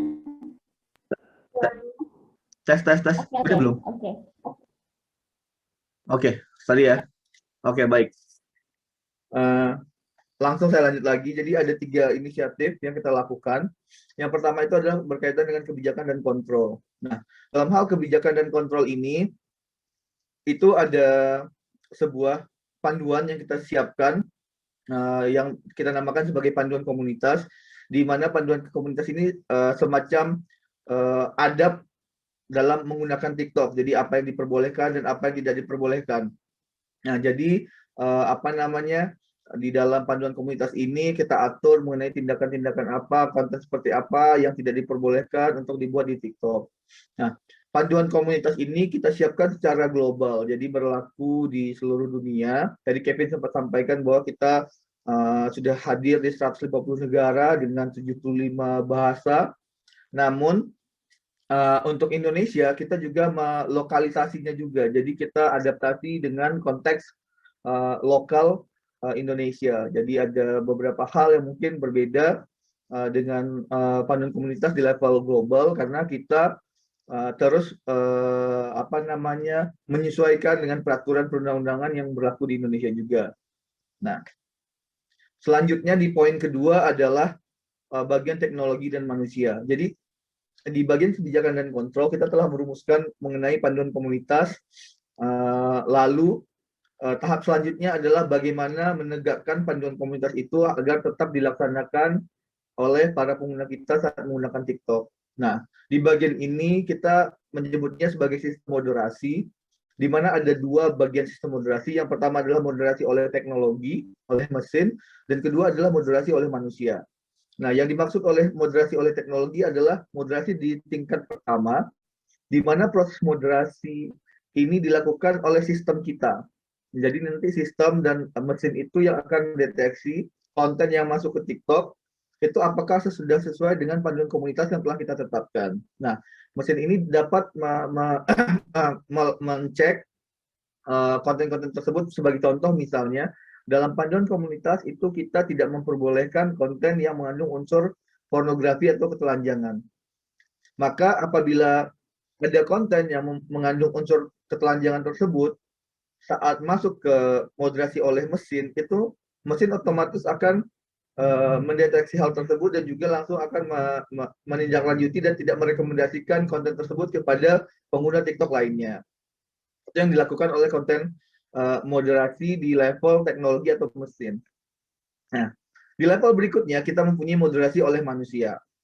Moderasi oleh manusia ini adalah dilakukan oleh moderator kita, orang Indonesia asli, berlokasi di Indonesia, berbahasa Indonesia, dan juga mengerti konteks keindonesiaan. Jadi kenapa kita punya dua? Karena ada beberapa hal yang mungkin dimoderasi oleh mesin atau teknologi itu tidak mampu mendeteksi seluruh panduan komunitas yang dimaksud yang telah kita siapkan sebelumnya. Contohnya seperti apa? Misalnya kata anjing. Anjing sebagai binatang dan anjing sebagai umpatan adalah dua hal yang berbeda. Nah, moderasi oleh teknologi atau mesin itu tidak mampu mendeteksi apa yang dimaksud oleh si konten tersebut gitu. Kata anjing ini maksudnya ke bagian binatang atau umpatan. Makanya masuklah moderasi oleh manusia, oleh moderator kita itu untuk mendeteksi yang dimaksud oleh si kreator ini adalah binatang peliharaan gitu. Makanya konten tersebut dapat diteruskan dan dapat diakses oleh pengguna lainnya. Namun apabila yang dimaksud adalah kata-kata umpatan, maka konten tersebut akan dibatasi dan tidak dapat diakses oleh pengguna lainnya. Nah, untuk moderasi manusia ini, kita juga berlangsung selama 24 jam. Jadi ada save oleh moderator-moderator kita. Ini untuk memastikan bahwa konten-konten yang beredar di TikTok itu adalah konten-konten yang sudah sesuai dengan panduan komunitas yang telah kita tetapkan sebelumnya. Nah, untuk komponen ketiga, kita punya edukasi dan kerjasama. Kevin tadi sempat cerita tentang bagaimana kampanye tentang edukasi itu di TikTok berjalan. Ada kampanye sama-sama belajar kita luncurkan tahun kemarin. Kita bekerja sama dengan Kementerian Pendidikan dan Kebudayaan. Ada banyak bagian kampanye program yang kita lakukan. Selain itu kita juga punya kampanye dengan Kominfo yang berkaitan dengan menjaga keamanan pengguna, berkaitan dengan literasi digital gitu. Nanti detailnya saya akan jelaskan di slide berikutnya.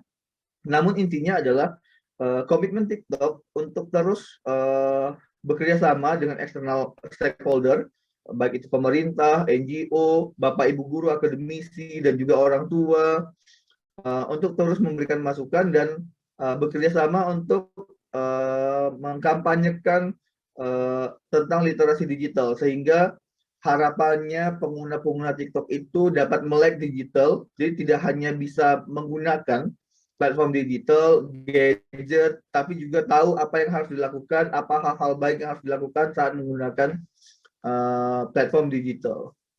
Selanjutnya, Mbak.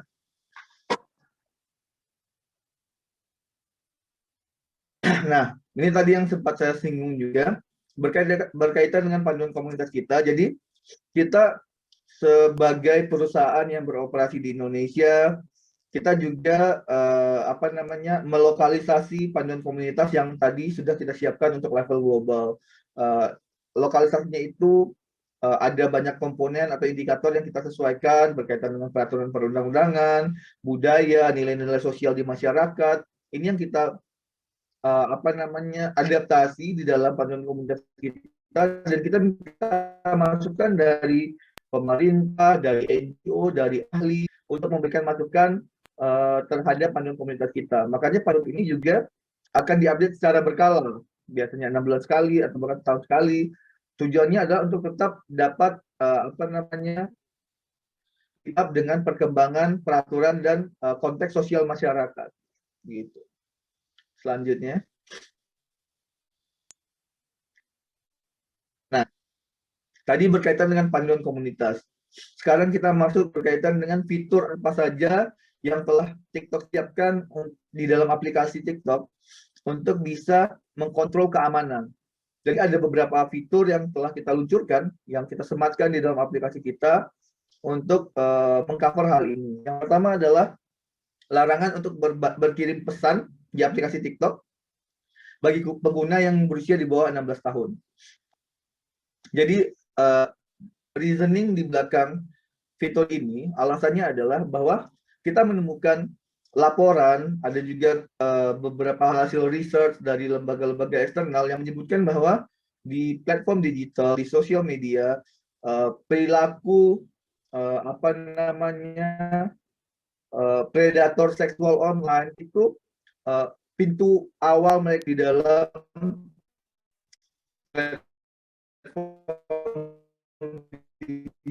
digital tersebut. Jadi mereka buka obrolan, terus lama-kelamaan hubungannya makin sadar dengan hal ini, kita langsung mengeluarkan fitur larangan berbagi pesan ini agar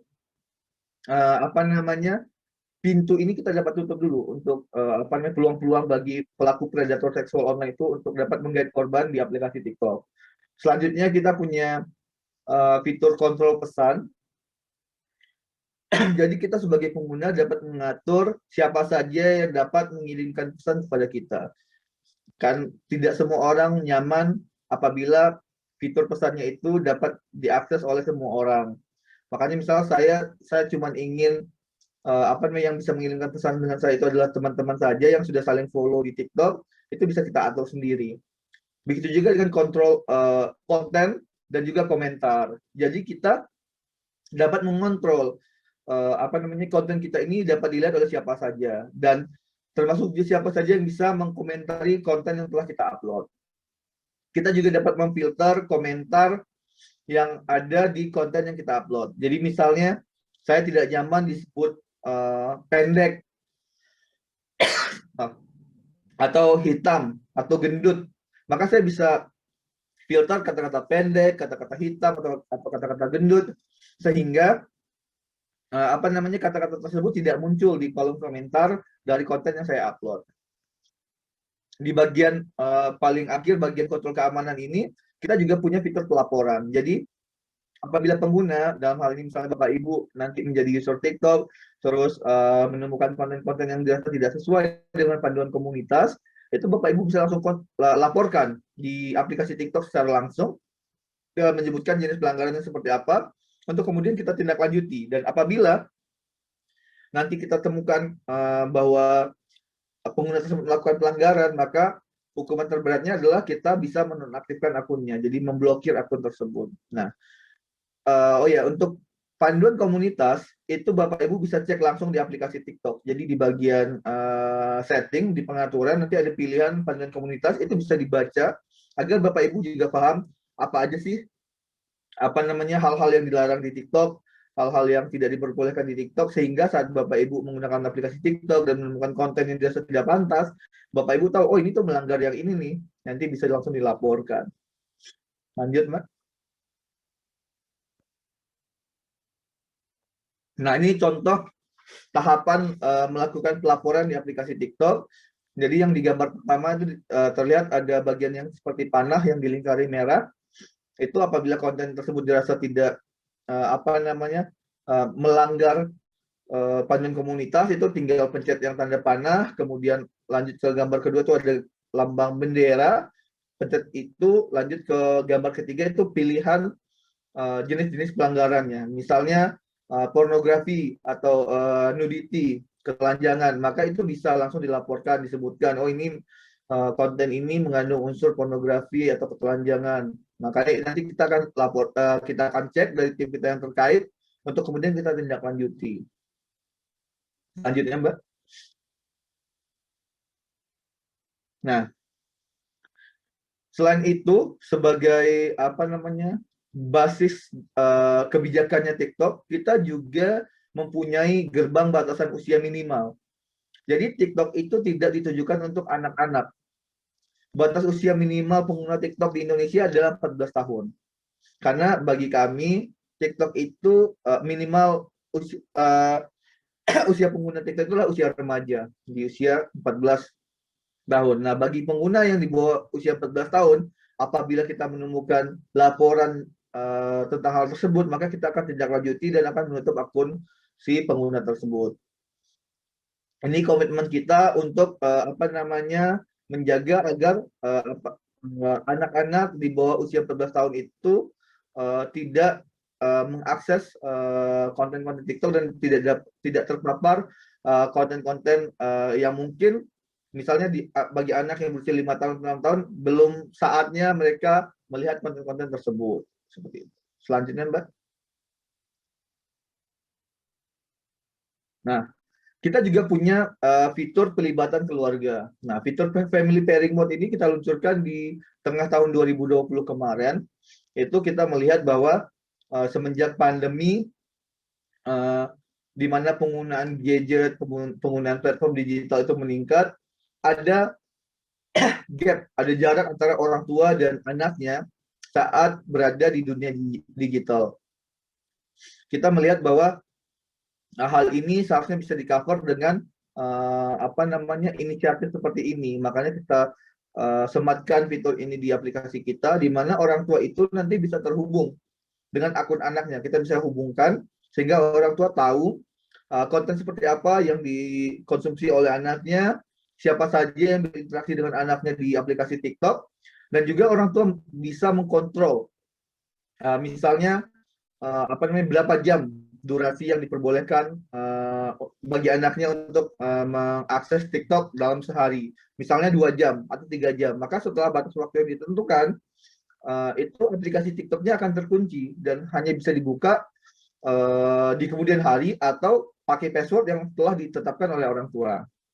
Orang tua juga bisa mengatur kontrol pesan langsung di dalam aplikasi TikTok anaknya. Jadi bisa diatur siapa saja yang boleh mengirimkan pesan kepada anaknya di aplikasi TikTok.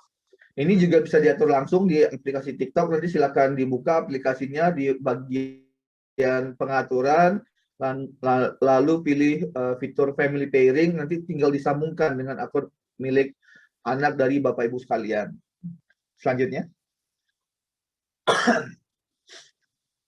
Nah, kita juga berkomitmen untuk menjaga ekosistem TikTok agar tetap aman dari informasi-informasi atau berita yang mengandung unsur hoax atau misinformasi.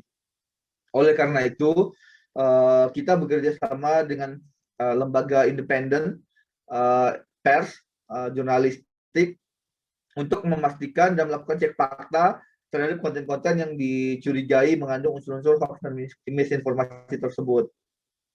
Untuk Indonesia, kita bekerjasama dengan AFP, jadi apabila nanti ada laporan, ada konten yang mengandung unsur hoax dan misinformasi, maka yang akan cek adalah lembaga independen ini langsung.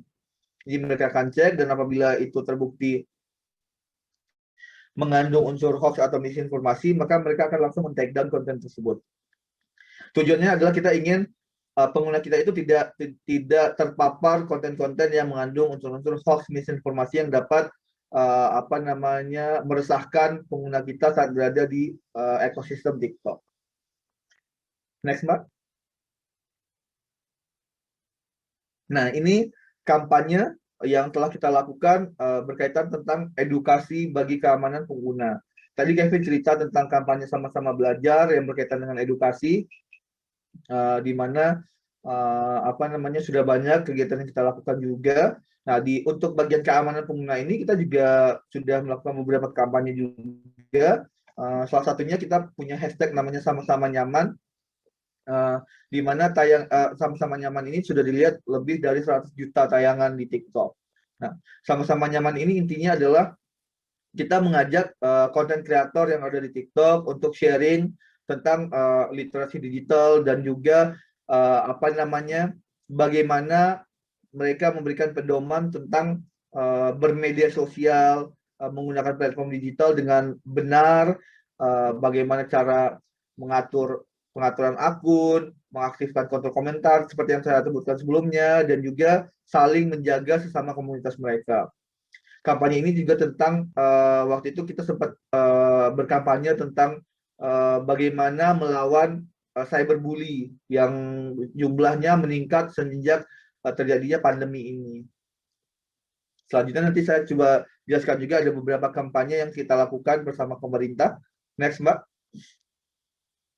Nah, ini di kampanye pertama itu ini bertepatan dengan Hari Internet Aman Sedunia tahun 2020 di bulan Februari 2020 yang lalu. Kita bekerja sama dengan NGO lokal namanya Sudadong. Mereka adalah NGO yang fokus di isu cyberbullying. Dan juga Kominfo saat itu kita melaunching panduan anti perundungan siber, anti cyberbullying. Jadi dalam panduan itu kita rumuskan dan kita kasih edukasi bagaimana cara-cara mencegah dan menghadapi apabila pengguna kita menghadapi kondisi cyberbullying tersebut.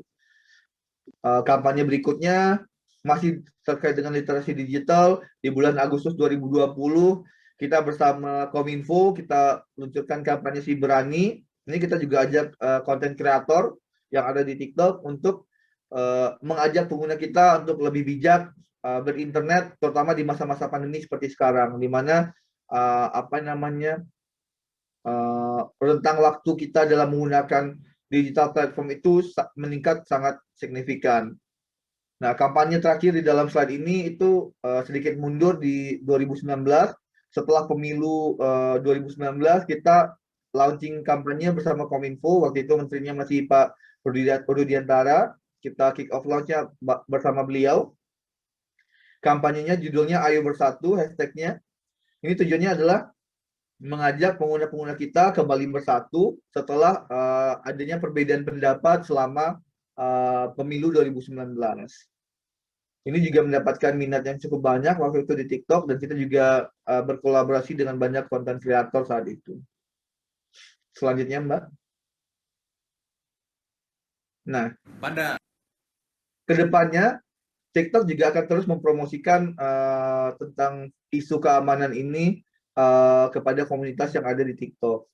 Tadi seperti yang saya sampaikan berkaitan dengan panduan komunitas, kita terus mengupdate juga karena kita ingin mengembangkan dan menyediakan fitur dan kebijakan keselamatan yang terdepan di industri. Nah, oleh karena itu kita juga butuh dukungan dari pemerintah. Kita terus berkomunikasi juga dengan pemerintah, dengan NGO, lembaga swadaya masyarakat, dan juga akademisi, termasuk Bapak Ibu sekalian, untuk mendapatkan masukan berkaitan dengan fitur keamanan dan keselamatan yang ada di TikTok.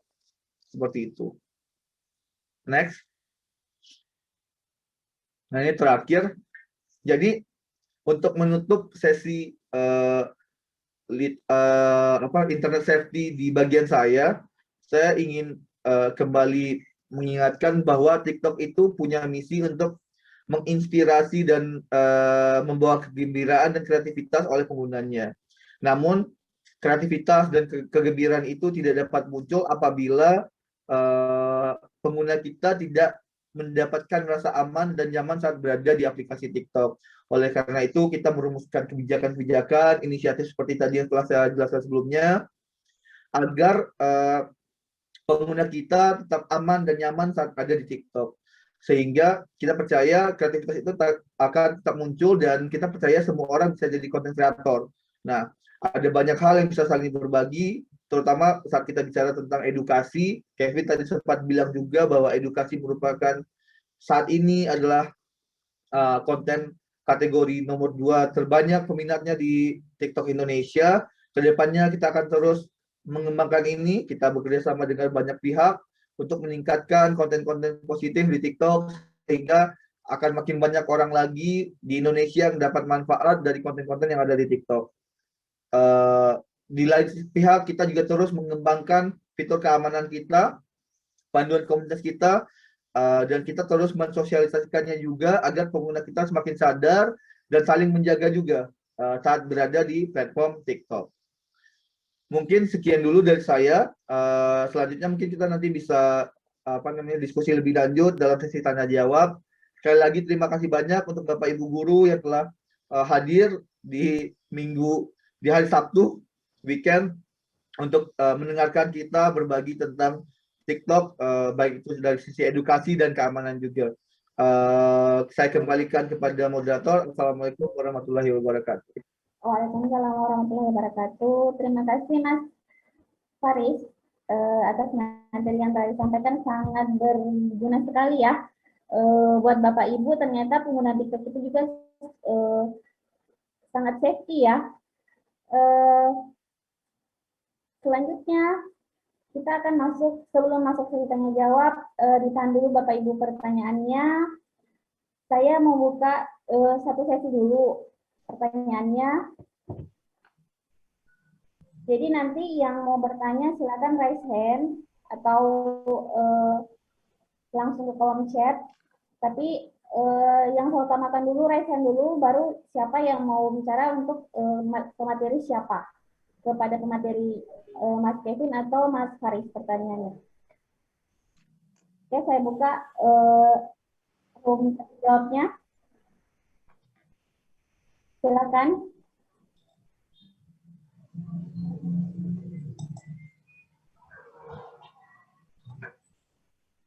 Oke, Pak Syamsuddin. Pak Syamsuddin, silakan Pak Syamsuddin, mau bertanya?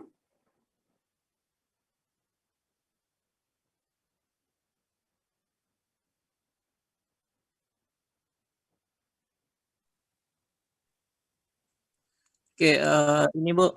Ya, silakan Pak. Mau bertanya? Jelas suaranya Bu?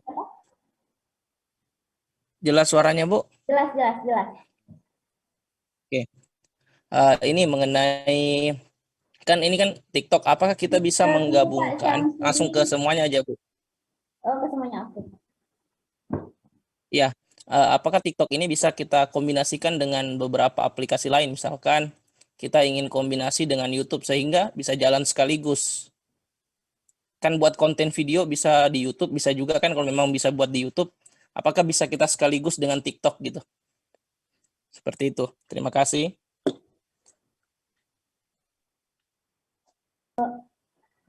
Mungkin bisa langsung dijawab sama Mas Kevin atau sama Mas Faris. Oke, mungkin saya bantu jawab. Tadi sempat kita sampaikan juga kalau misalnya TikTok itu tidak berkompetisi juga dengan platform lain karena kita adalah content distribution platform. Jadi semisalnya kalau misalnya mau dijalankan barengan, contohnya bikin konten di TikTok, terus misalnya di-upload ke platform lain gitu, itu sangat bisa dan berlaku juga sebaliknya gitu ya. Jadi kalau misalnya kontennya itu dibuat di platform lain atau menggunakan aplikasi lain, terus kita baru upload ke TikTok, itu juga bisa-bisa aja gitu dari TikTok ke platform lain, dari platform lain ke TikTok. Dan kalau misalnya tadi juga sempat saya singgung juga kalau kalau ternyata di TikTok akunnya Bapak itu lebih viral gitu ya, lebih banyak orang nonton, itu juga nggak menutup kemungkinan sosial media atau platform lain yang Bapak punya itu juga kecipratan gitu. Karena di TikTok profile kita juga bisa cantumkan sosial media apa saja yang kita punya gitu ya dari platform-platform lain gitu. Jadi ketika nanti ada satu konten yang viral, nggak menutup kemungkinan platform lain juga kena gitu, naik followersnya. Jadi kita tidak compete dengan platform-platform lain, kita tidak compete dengan sosial media lain. Yang kita lakukan hanyalah balik lagi ke misi utama kita untuk menginspirasi terus menyebarkan kreativitas. That's why kita disebutnya adalah content distribution platform. Jadi kita tidak membatasi pengguna untuk jangan upload di sana atau jangan share ke sana, kita tidak membatasi. Itu semua terserah oleh penggunanya sendiri. Seperti itu, Pak. Semoga membantu. Oke, terima kasih Mas Kevin. Bagaimana Pak Syamsuddin atau Mas Faris, ada yang mau ditambahkan? Sudah, Mbak. Oh iya. Pak Syamsuddin, bagaimana? Ini Bu, masih ada pertanyaan nih Bu. Oke, silakan. Oke, ini bagaimana cara kita, ini kan guru, misalkan sementara proses pembelajaran, bagaimana cara kita membatasi siswa supaya tidak akses TikTok lainnya saat pembelajaran? Misalkan kita sudah share video, tapi kan bisa jadi siswa akses yang lain gitu. Bagaimana caranya kita membatasi itu? Oke, terima kasih untuk Pak siapa? Yang kedua tadi. Oh, untuk Mas Faris. Ya, terima kasih. Seperti itu. Oh iya. Terima kasih, Pak.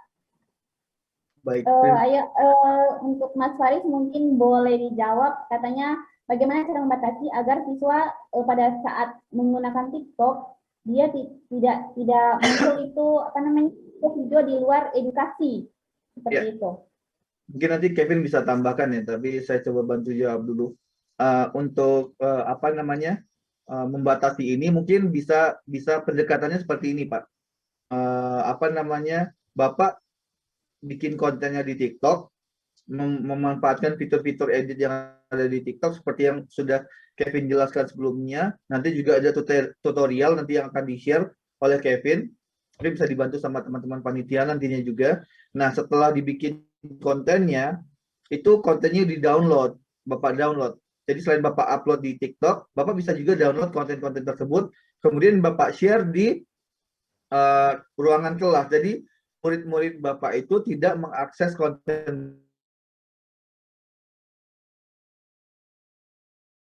ya, gitu. Itu bisa dilakukan juga. Karena kan kalau misalnya mereka buka dari aplikasi TikTok-nya mereka masing-masing,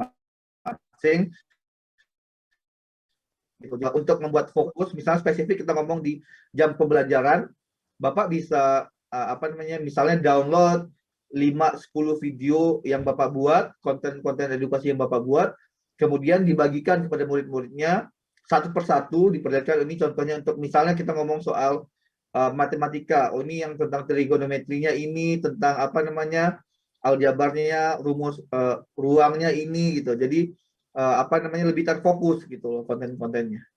Mungkin Kevin mau ditambahkan?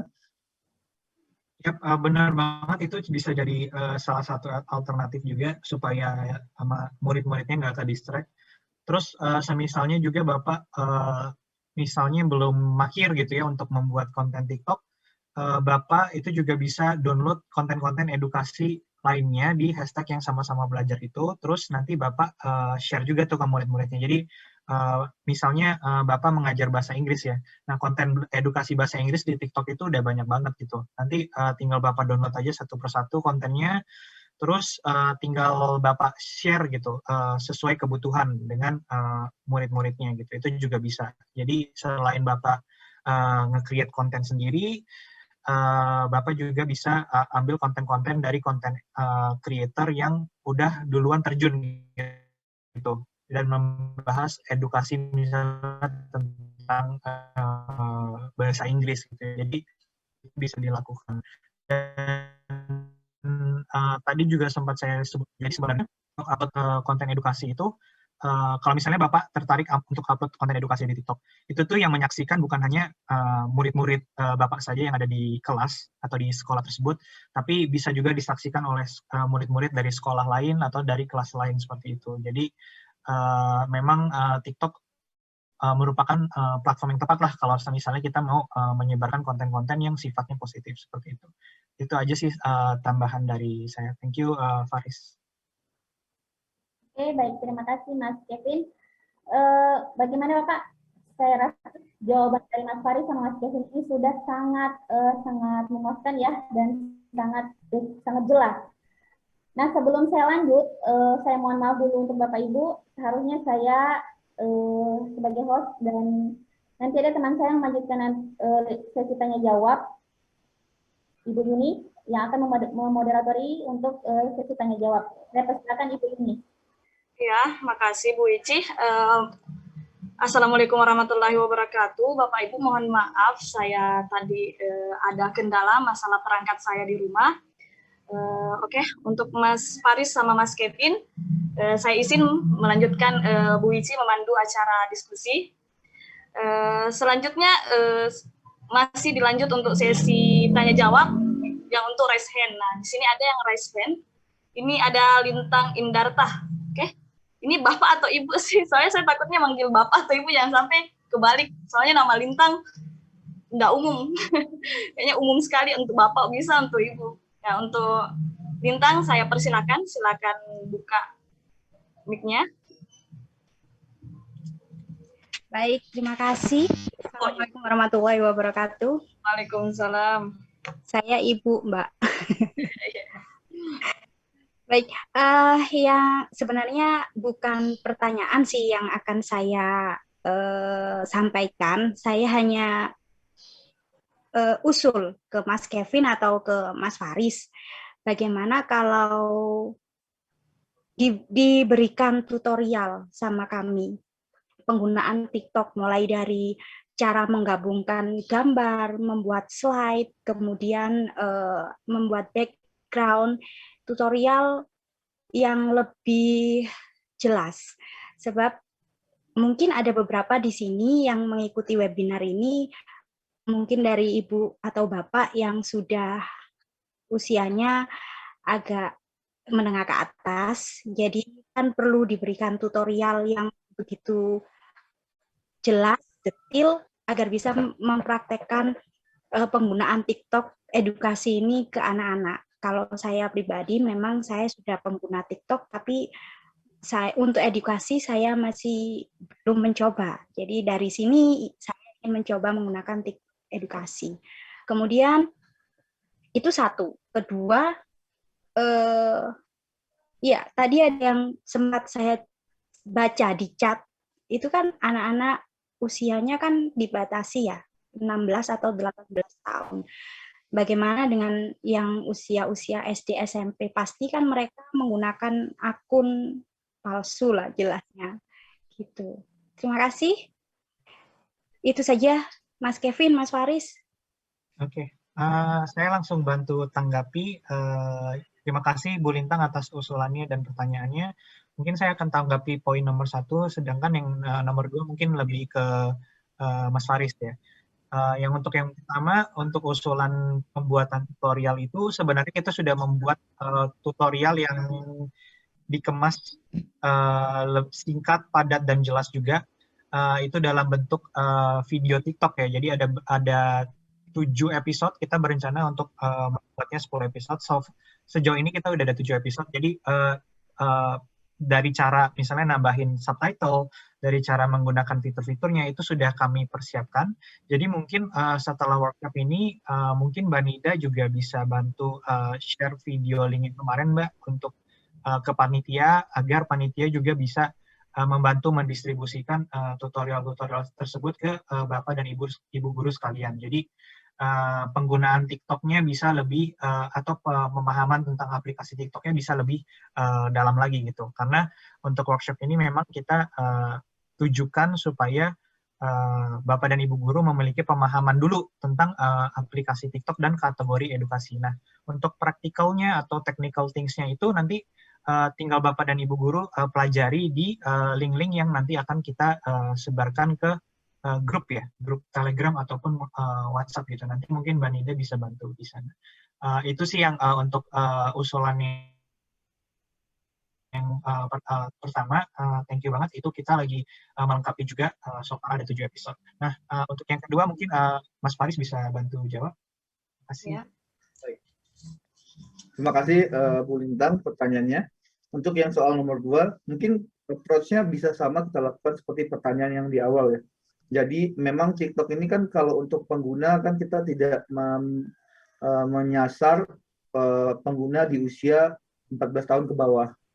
Berarti kan untuk Bapak Ibu yang merupakan guru SD atau mungkin SMP di awal kali ya. Saya nggak tahu SMP sekarang umurnya usia berapa. Jadi misalnya nih SD lah yang paling clear ya. SD di bawah 14 tahun.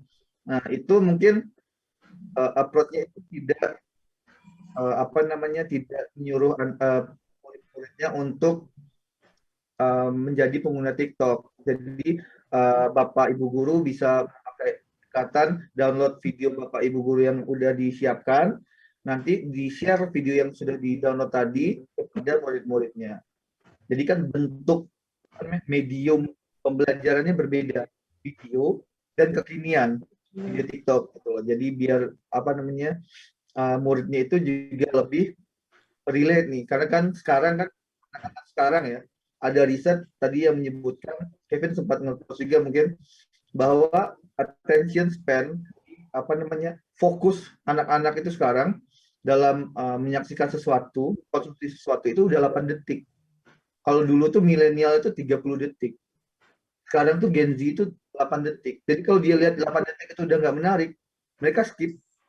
Iya, mereka skip. Makanya kalau lihat beberapa konten di platform yang orang bikin itu, di awal tuh pasti bikin konten yang kayak semacam teasernya. Teaser itu 8 detik itu yang paling menarik partnya. Jadi orang mau nonton sampai habis. Kalau misalnya kontennya panjang. Nah, itu yang mungkin bisa dilakukan juga. Nah, dengan medium TikTok, dengan ada unsur-unsur lagu, tadi Kevin kasih contoh bagaimana konten-konten edukasi yang menarik, itu membuat murid-murid dari Bapak Ibu guru sekalian itu bisa lebih tertarik tuh, lebih nangkep juga. Oh, relate lah kasarnya dengan konten-konten tersebut. Gitu sih intinya saya bisa sampaikan. Nah, komitmen kita juga kalau misalnya kita menemukan ada pengguna yang di bawah usia 14 tahun jadi pengguna TikTok, pasti kita akan take down account-nya. Ya kita juga nggak peduli dia tuh anak artis atau siapapun itu, kalau dia di bawah 14 tahun kita akan tutup akunnya. Nah makanya untuk tahu dia di bawah 14 tahun kan kita butuh laporan juga. Iya. Jadi makanya apabila Bapak Ibu kan misalnya ada anak teman umurnya masih 6 tahun, 5 tahun nih, dia punya akun TikTok, laporin aja nanti kita tindak lanjut. Kalau misal dia menggunakan akun orang tuanya kan kita juga nggak tahu. Nah, kalau akun orang tua, Bu, berarti kan ada pengawasan orang tua. Berarti kan akunnya itu milik orang tuanya, bahwa di akun tersebut ada konten anaknya, tapi kan itu under kontrol orang tua. Jadi itu sih dari kita nggak masalah. Yang bahaya kan, anaknya itu sendiri punya akun pribadi. Ya, itu yang kita nggak izinkan. Oke. Terima kasih, Mas. Bagaimana Bu Lintang? Iya, sudah. Alhamdulillah kalau sudah ada rencana dibuatkan tutorialnya. Baik, Bapak Ibu, mohon maaf karena yang raise hand, mohon maaf panitia. Sesi yang raise hand saya sudahi dulu. Nah, untuk Mas Faris sama Mas Kevin ini ada satu pertanyaan yang menarik untuk saya.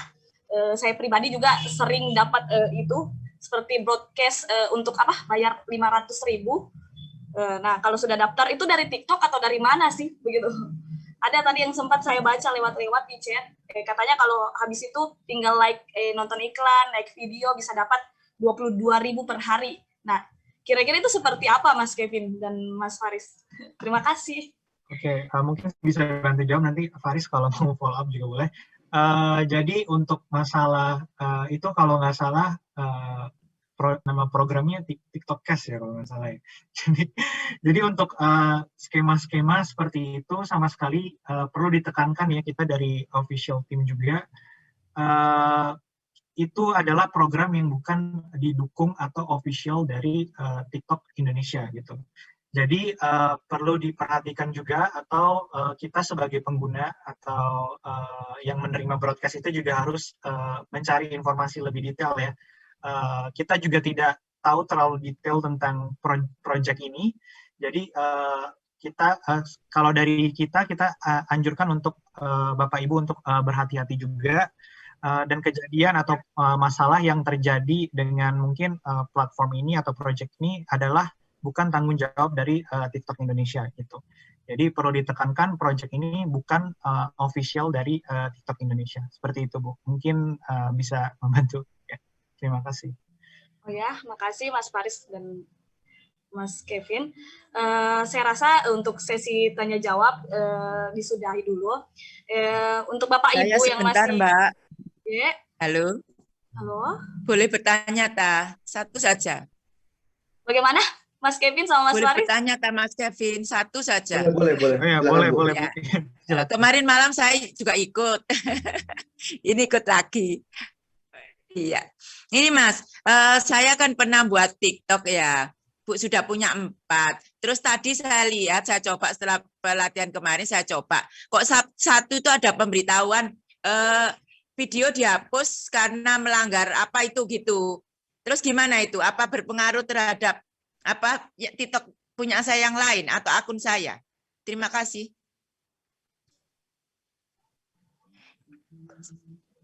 Ya, silakan Mas Kevin. Oke, mungkin saya bantu jawab dulu, nanti bisa dibantu juga sama Mas Faris. Kalau misalnya mendapatkan notification seperti itu, berarti perlu dicek lagi apakah konten yang Ibu upload itu sudah memenuhi paduan komunitas gitu ya. Nah, alangkah baiknya kalau dari kita sendiri, kita anjurkan untuk semua pengguna TikTok di Indonesia itu untuk mempelajari paduan komunitas yang telah kita sediakan. Karena mungkin paduan komunitas yang TikTok buat dan platform lain itu berbeda-beda gitu. Jadi sangat penting juga untuk kita mengetahui lebih detail apa yang tidak boleh dan apa yang boleh kita upload ke aplikasi TikTok seperti itu. Nah, semisalnya juga kalau Ibu merasa konten itu tidak melanggar paduan komunitas kita juga ada fitur banding ya. Jadi Ibu bisa mengajukan banding kalau semisalnya Ibu mengira konten tersebut tidaklah melanggar paduan komunitas kita, dan nanti akan direview ulang oleh moderator kita yang siaga selama 1 kali 24 jam seperti itu. Iya. Ya, jadi semoga Terima membantu kasih, Ibu. Mas. Ya. Iya. Iya, saya kan bingung. Kemarin setelah latihan tak lihat loh, kok punya saya satu dihapus, melanggar. Akhirnya saya buka, baru kalau ada ketentuan itu kan baru tahu. Tadi malam itu saya lihat ternyata ada ketentuan ya. Ya, paling itu nggak ada pengaruh dengan performance Ibu selanjutnya ya. Maksudnya untuk engagement-nya itu tetap normal seperti biasa. Kita cuma melihat kontennya itu apakah misalnya layak atau misalnya melanggar paduan komunitas seperti itu, baru kita kirimkan notifikasi seperti itu. Kalau misalnya kita tapi tidak berpengaruh terhadap selanjutnya ya? Tidak berpengaruh terhadap selanjutnya? Iya, tidak. Jadi itu kan misi kita itu kan adalah supaya user-user kita bisa mengeksplor juga, memberikan kreativitas mereka ya, terus tuangin kreativitas mereka ke platform. Jadi kita sama sekali tidak ada pembatasan ketika akun itu sudah pernah kena strike gitu misalnya, atau konten dari itu sudah pernah kena take down, itu tidak akan mempengaruhi performance atau engagement di konten selanjutnya, seperti itu, Bu. Iya. Iya. Iya, terima kasih. Ya, terima kasih Ibu. Kalau begitu, oke, maaf Bapak Ibu, bagi masih ada pertanyaan masalah cara buat video, soalnya banyak nih di chat saya tanya bagaimana cara buat videonya, bagaimana cara nyari efeknya. Nah, nanti kita akan saling sharing di grup webinar yang ada di WA. Nah, di grup itu banyak kok konten kreator di dalam yang saya tahu orang-orang handal dalam buat TikTok. Ada Pak Alvin di situ, salah satu guru yang sangat kreatif. Ada Pak Ansar. Jadi nggak ada masalah. Baik Bapak Ibu, sebelum saya akhiri, saya minta tolong untuk Bapak Ibu, tolong kameranya dinyalakan. Saya akan mengambil tangkap layarnya sebagai laporan, sebagai dokumentasi kami. Jadi saya mohon Bapak Ibu tolong diaktifkan kameranya.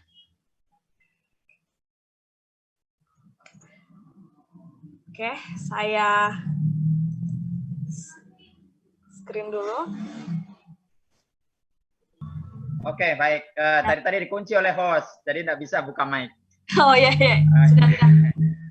Oke, baik. Kalau untuk sertifikat, nanti berdasarkan daftar hadir yang sudah diisi, ditandatangani tadi, akan kami kirimkan ke JSDI Pusat. Jadi nanti yang membuat ini JSDI dari pusat berdasarkan daftar hadir yang ada, dan yang mendapatkan sertifikat adalah yang mengerjakan contoh hasil dari pelatihan ini. Jadi mengirimkan video dari TikTok ini, ya, di TikTok ke grup webinar. Barangkali itu, Bu Yuni. Ya, makasih Pak. Oke, untuk Bapak Ibu. Oke, Bu Ici, bagaimana? Ya. Oke, Bapak Ibu, silakan jika ingin live. Terima kasih untuk waktunya telah mengikuti kegiatan kami. Ya. Daftar hadir sekali lagi jangan lupa. Daftar hadir dibuka sampai jam 18. Sampai jam 18. Ya, dibuka sampai jam 18.